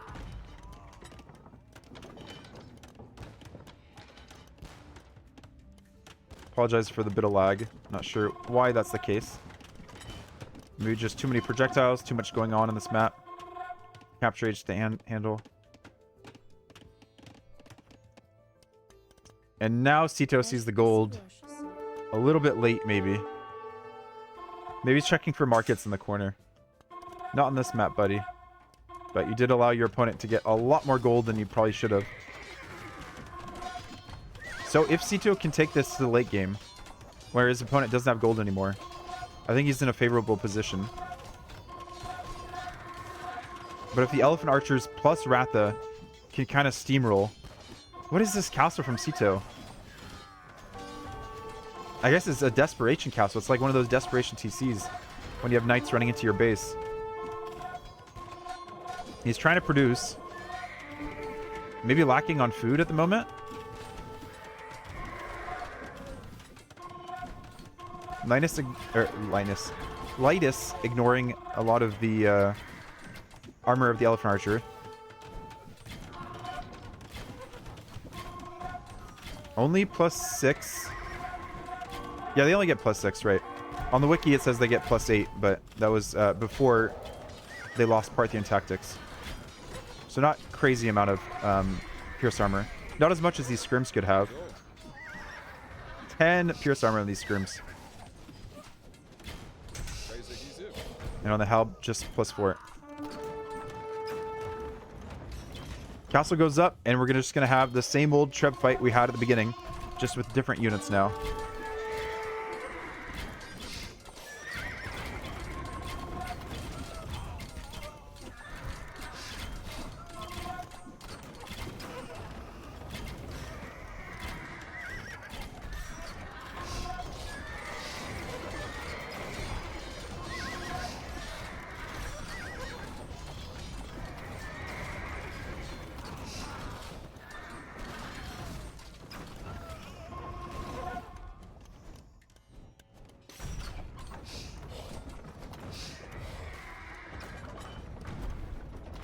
Sitau's looking shaky. He just doesn't have the food in the bank. And Sora Kuma looks very hungry for this. At the beginning, I questioned going straight down the middle against this hill. But he wants this. He's like, I have the better civ. This is my win. I won the draft. That's one concept that I didn't check, was whether Bengalis have, or what their win rate is on Fortress. But you can see Sitaux realizes he's not winning in the middle. He's going for an alternative here. I was expecting a ram to come out here. But obviously there's a lot of other things to pay attention to at the moment.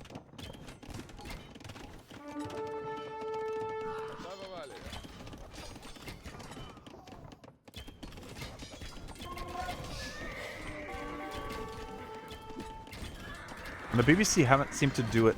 Haven't been able to do it for Sitaux. I feel like a lot of the bombard cannons have been sniped. And I think Trebs might make a bit more sense in this situation, since they have so much more pierce armor. Now we have a bombard cannon coming out. Okay. And it's gonna be a range. Okay.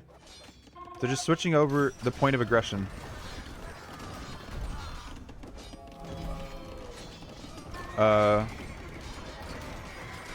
What was that? Is that a king under attack? I don't understand what that sound was. Or spies? No way. Did someone research spies?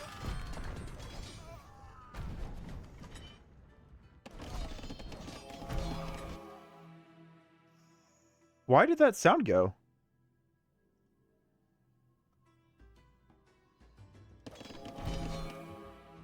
What is going on here?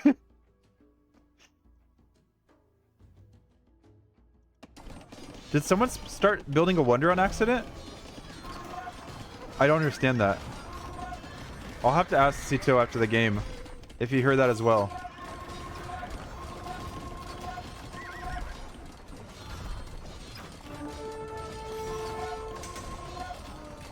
Because I think that's either the sound that happens when you research spies, or you get a wonder, you start building a wonder, and it announces it to your opponent.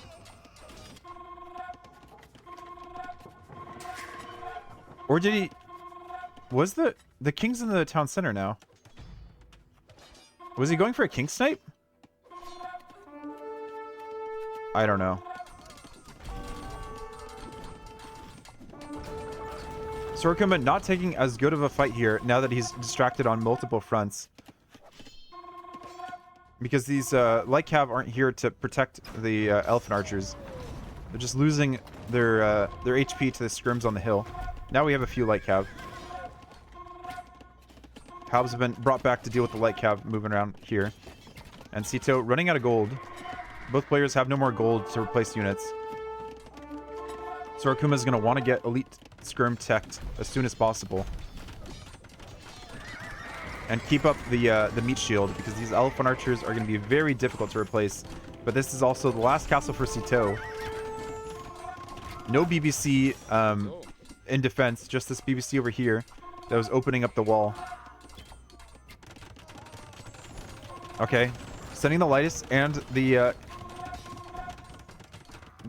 halbs to deal with the trebuchet, and we'll keep the castle alive in the middle. Meanwhile, Sitau's gonna, I guess, wall off even more of his space, but he's running out of stone to get those wall offs. It's just full production out of the ranges.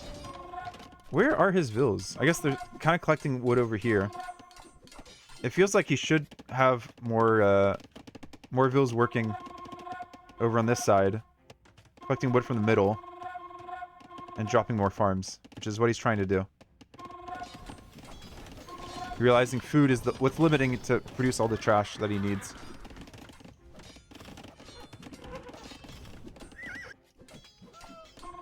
If this got finished off by a king snipe, I'd be very impressed. Sora Kuma being the first one to fully upgrade all of his units. Sitaux still missing Winged Hussar and Blast Furnace. And it's unlikely he's going to be able to afford either, given that he's running out of gold. He's spending the last gold on a few lightest. Producing out of every production building. Look at all those stables, though. I think actually more ranges over here would have helped him out a lot. The scrims have had to walk from quite a ways away. I guess he does have quite a few. Or a few barracks in front of the hill? I don't know if that actually helps.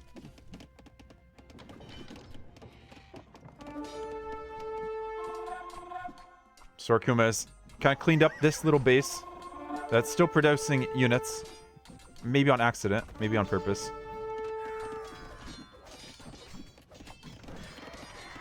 Sora Kuma getting bow saw, trying to make his economy as efficient as possible. And heavy crops rotation. Sitaux already got both of them. He knew this might go long. And indeed it is. The 3 relics that Sitaux has, very, very important. They're obviously a minor component in the early game, I guess, relative to this game. Oh wow, Winged Hussar was actually affordable for Sitaux. But I was gonna say it's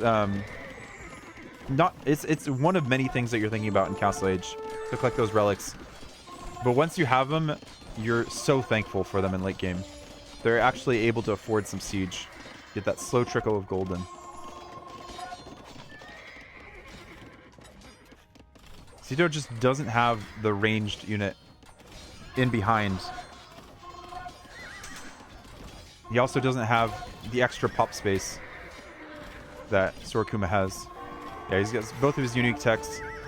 And Sitaux did not get Hill Fort, so I don't know if it's necessary. These town centers have been pretty safe this game.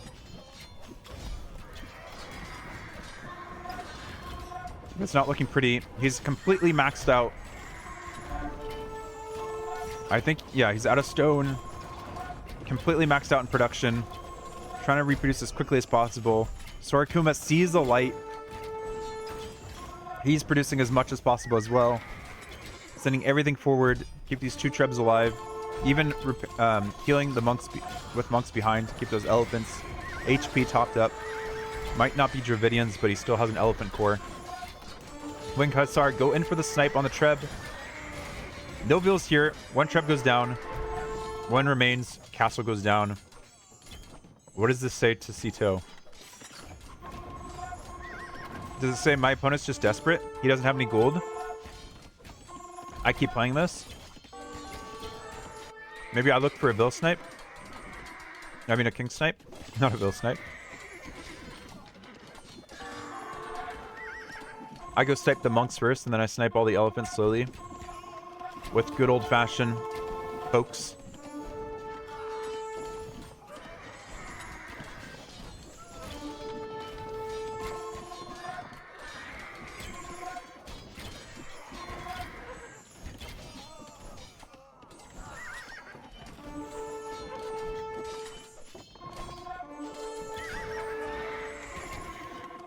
There we go. Sitaux adding more ranges now. Could definitely delete some of these lumber camps so he could fit more ranges in there.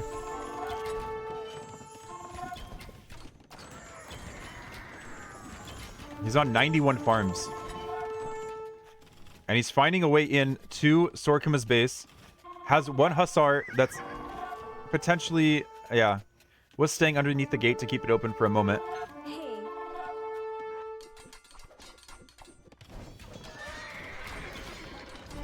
And I said at the beginning of the match, if Sora Kuma takes that hill, it's going to be tricky for Sitaux to take it back. All those range units just sitting up there. Halb's coming over to pick off the Winged Hussar before they can even get close. Sitaux just sending all his production over there, and it's not doing the trick. Winged Hussar is getting caught by Halbs in the back of Sora Kuma's base, getting caught up by the castles.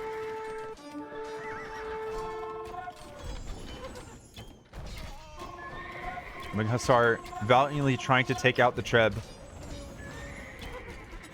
Goes down. It really feels like I'm on 1-time speed. They didn't play this on slow speed, did they? Almost an hour into this game. Almost all of these games have gone long. I think the migration game might have been the fastest. Sitau's regathering his units. I really feel like all the production he spat out over here has really hurt him. Though I guess that's a lot of units that Sora Kuma has over there that he's not really using either.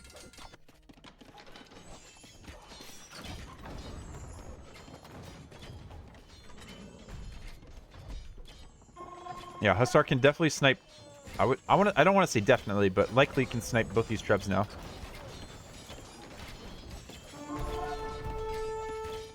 But instead they're running after Halbs. Okay. Alright, realizes. Both players realize.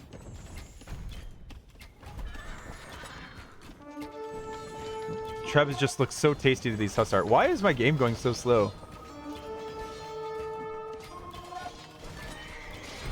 Treb goes down. Next Treb.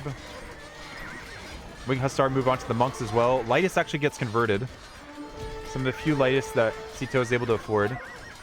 And I think this Treb goes down as well. And behind, a little bit of pickoffs with these skirmishers, and Sitaux pulls them back because he's realized he's so on the limit in terms of how much he can produce, how much food he has. What does he have in these ranges? Okay, nothing anymore. I'm guessing he's unqueued them from his production. He's continuing to make a Halb, but I really feel like Skirm Hussar is really what's benefiting him the most.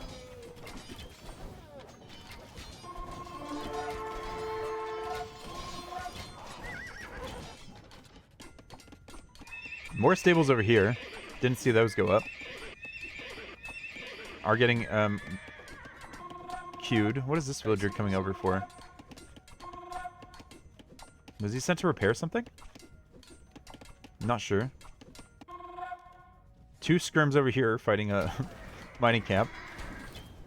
Op that I'm sure Sitaux would appreciate using. So we're at 24 elephants. We only have 5 Rathos left.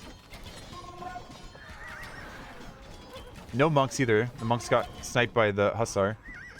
I think Sitaux still sees an opportunity here because he sees his opponent is just making gold units. 23 elephants. He's slowly counting down. He's using an abacus or something. Slowly counting down the elephants. He can just take all of his scrims and shift queue the elephants until they're all dead.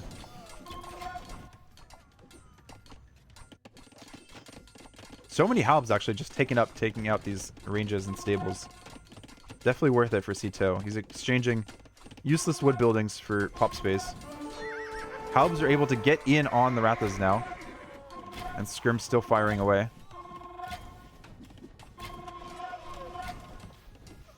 One Treb for Sora Kuma. Slowly rolling forward.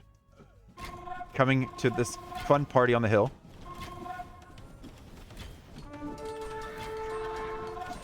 Winged Hussar just going down immediately. Really feels like Skirms are what are doing it for Sitaux.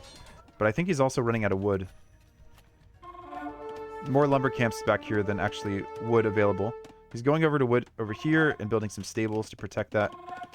And I think both players are realizing, hey, this is turning into a wood game, actually. Some wood over here for Sitaux. This villager just building outposts. He's actually, I think he deleted those stables, so he wouldn't produce out of them.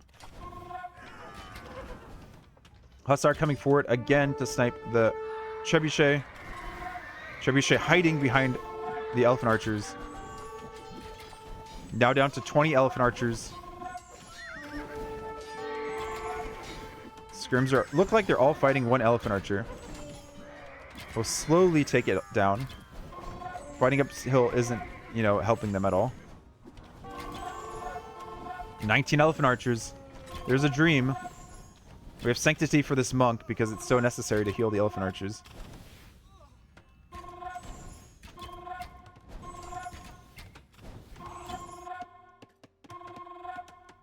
Some production over here for Sitaux as well. He sees with his outposts where his opponent is taking wood.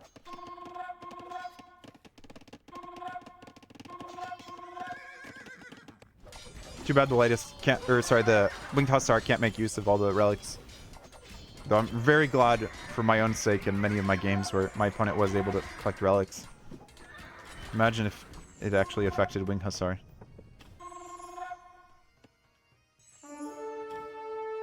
Treb has made it back to the hill. And all of those extra help that Sora Kuma had in the back of his base or elsewhere are now up front and center. And Sora Kuma actually has quite a bank of gold. Just the trickle from the relics. Oh, I said he had... What is that? Oh, is this arson, right? Town patrol. Not arson. You'll have better vision in case there's a random bomber cannon or something. And now we have the Winged Hussar maybe going for a King Snipe. Wouldn't be the wildest idea. This is Regicide after all. Some helps being sent back to deal with them. I must be behind. How is the game this slow? It's like HD levels of slow.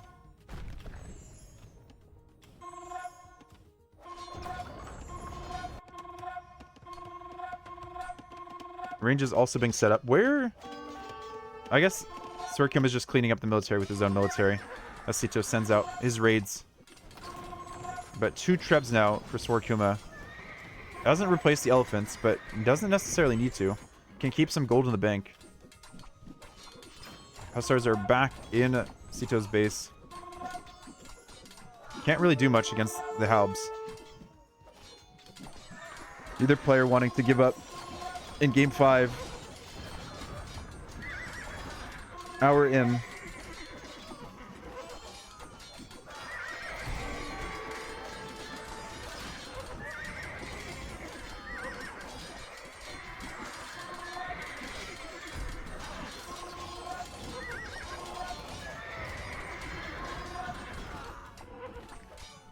I wonder if Sitau's like, you know what? You have to come off that hill at some point.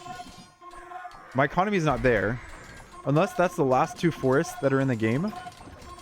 That hill doesn't matter anymore. I don't have any more castles around there.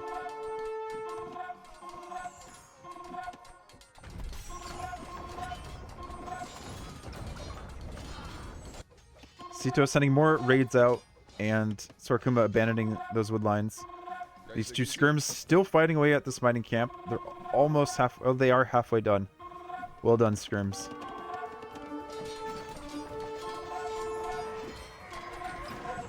Sitau low on wood now, of all things. But still, 1k food in the bank on 94 farms. Lycaf coming into raid. Sitau can try to follow them with the Winged Hussar, but the scrims are getting in the way. One thing Sora Kuma has been really good at is sending the right unit to react to a problem. Where it feels like Sitau is just selecting some units and sending them wherever he needs to. Sora Kuma actually going for the tower that has the king in it. King's on the run. Sora Kuma's like, you do have to defend this area. You have your king here. King in the town center. Sitau repairs the tower. Sitau repairs the tower. The precious stone he has remaining. He can now not make another town center if he needs to, because he's repairing the tower. Like have a bonus against skirms.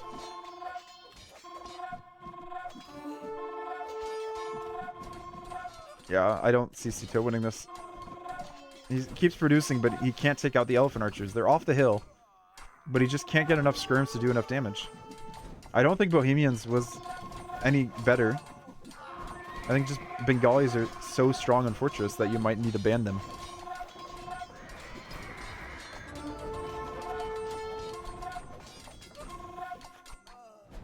I felt like Sora Kuma had just an easier game plan than Sitau. He could almost brute force the situation. He just has to keep his treble alive now. Sitau is producing a hand cannon? That must be a misclick. He still has 800 gold in the bank. Maybe he doesn't realize that. He can make a battering ram to deal with this trebuchet that gets kind of close to the siege workshop.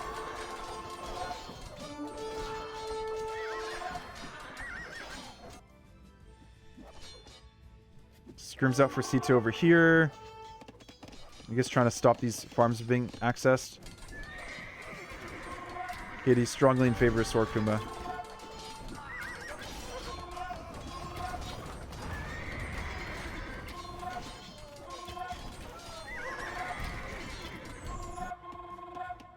Sitau's getting most of his wood over here now.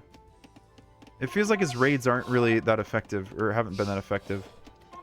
Just can't find a great place to raid, or there's just enough units from Sora Kuma because he can produce more that he has some in reserve to defend in raids.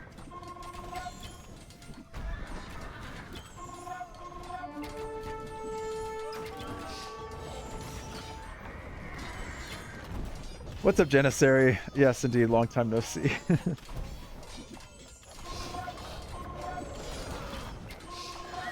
This game's just a slog. I wish this was something I could watch on 2x speed. I don't see a way for Sitau to take this unless Sora Kuma cuts through a forest, doesn't realize it. He can send enough Winged Hussar underneath here to take out the town center and the king, and somehow Sora Kuma doesn't realize it because this is game 5 and they've been playing for what feels like 5 hours now. Next point of attack is Sitau's monastery. Maybe Sitau's just waiting to bank enough gold that he can make Lightus to go snipe the king.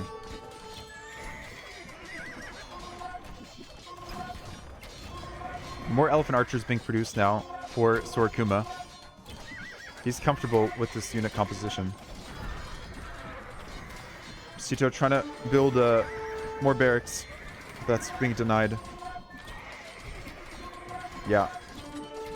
Definitely endurance pair, but I feel like he's underproduced skirms this entire game. I want to see like 30 skirms and 10 hussar and halbs. And I feel like the skirms should just be or not just be targeting, but like a group of 12 skirms should just be individually targeting the elephant archers. The one lone hand cannon is like, what am I doing here?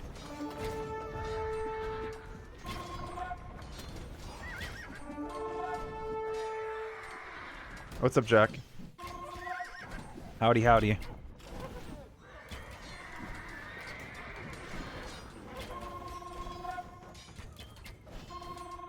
So, what's the play? He's remaking villagers now. Needs to keep the monastery alive. Trying to raid. We have more castles just taking out. He's like following the units as they're being produced. And he's getting taken out by the castle. And really, okay. Maybe he went in for an attack. You know what? If the king gets ungarrisoned from the castle, there's a chance. King being sent over here by Sitaux. I imagine Sitau's reflecting on all of the matches he's played earlier in this set. Like, did I go wrong somewhere? I can't imagine much of his brain energy is being spent just microing skirms and spears and making sure his eco's balanced. Sora Kuma's somehow on the limit, but I think that's just because he's mass clicking make unit. He has 22 halbs in queue, right? So it's not actually his eco's on the limit. He's just abusing it as much as possible.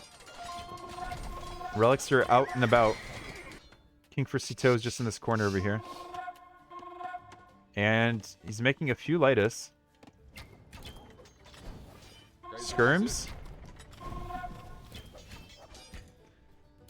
I mean, Sitaux hasn't been looking good. That good, Zealous. And Sora Kuma has been. Even though Sora Kuma didn't make it out of Silver League. I thought Sitaux had a chance of actually making it all the way. No, Sora Kuma has both unique techs. It's just that my game, for whatever reason, is being very slow right now. And I'm not entirely sure why. I'm not dropping any frames, but it just, it wants to play this at this speed. So that's why the elephant archers might look like they're shooting a little bit slow. I guess it's better than it being laggy, but it's not ideal.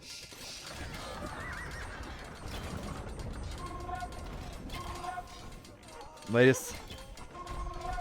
Just on +2. Not that impressive. Don't have their valuable relics. Oh yeah, look at them skirms. Deny them farms.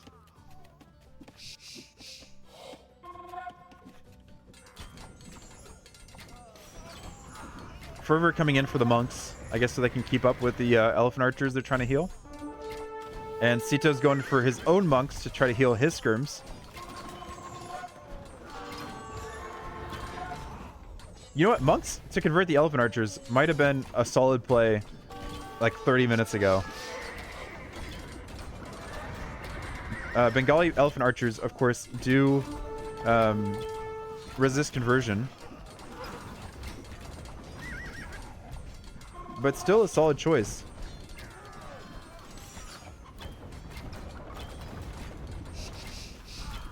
Now Sitau's down to 150 pop.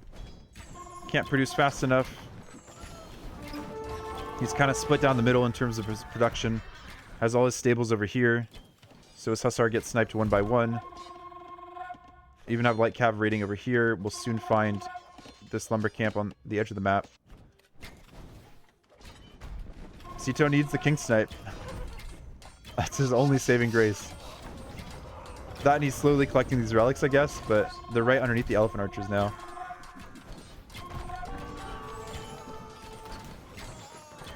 Oh, we got 2 monks. Just gotta take all the attacks of the elephant archers on the back of the skirm shield as the monks run forward. No, the scout's even coming forward for the monks. Okay, maybe not. Misspoke. But yeah, the bonus damage that the light cap get against the skirms is enough. Sitaux can't replace these monks right now. He has one relic in the bank. Sticking at 150 pop.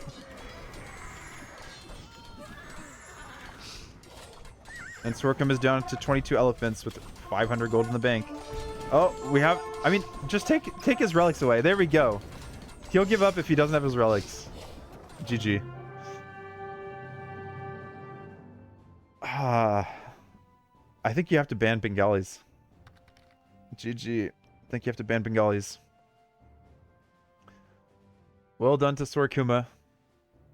Definitely hitting above his weight class. I don't think that's the right. I've lost it after all those games. I don't have the words anymore. We had Sora Kuma in C22, Sitaux, Seed 11. It's not a huge upset, but pretty solid.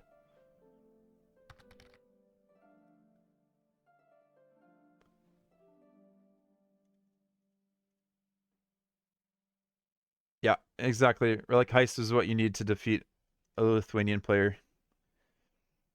All right, that's it for... I'm going to double check. I'll look through all the other games real quick on stream, and we can talk about upsets. And then that'll be it for me for today. I have a tournament game I need to prepare for later. Not nearly at the same level, but hopefully it will be fun all the same. Yeah, I still have audio. Good. So, looking at... Oh, they still have round of 16 to play today, too. Oh, that's rough for Sitaux. Tato Vivi, Barrels, Freaking Andy. Freaking Andy taking game 1 on Fractal. Oh, that must have been a good set to watch. I'm sad I missed that. Freaking Andy, definitely the favorite, I would say, on a clowny map like that.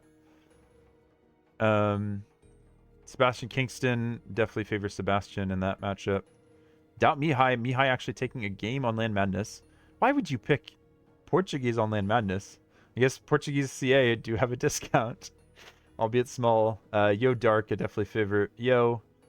MBL Nikov will be a spicy set. And I think I favor... Ooh, MBL just barely squeaks by Daniel. I definitely prefer Nikov, I think.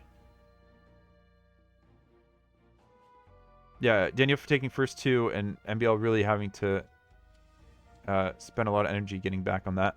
I think I'm going to watch that one back, whoever uploads it to YouTube. I imagine that's a set that one of the big names casted. Because I want to see how Golden Stream plays out without Armenians. Yeah, Porto CA, indeed. And Hart Kapach. And then... oh yeah, Sora Kuma made it through. I don't know why I said Sitaux is going to have a long night ahead of him. Sora Kuma has a long night ahead of him. With another set against Vinch to inch himself a little bit closer. And Vinch had a pretty good showing in the NAC. And so far he's undefeated in the qualifiers. So, players, I had Tato, Yo, Hart, and Sitaux as my 4 making it in. I'm going to switch that out with Vinchester. I'll just have to delete that from the VOD so no one realizes I was completely wrong. Sorry for how white the screen is. I wish there was a dark mode for Google Sheets. And do I have info on Fortress? No, I don't. It was last seen in Sudden Disaster, where you could only build 1 town center, so definitely different than your standard 9 villager start. Thanks, Jack. I appreciate it. All right, that's it for me for today. I'll be back tomorrow.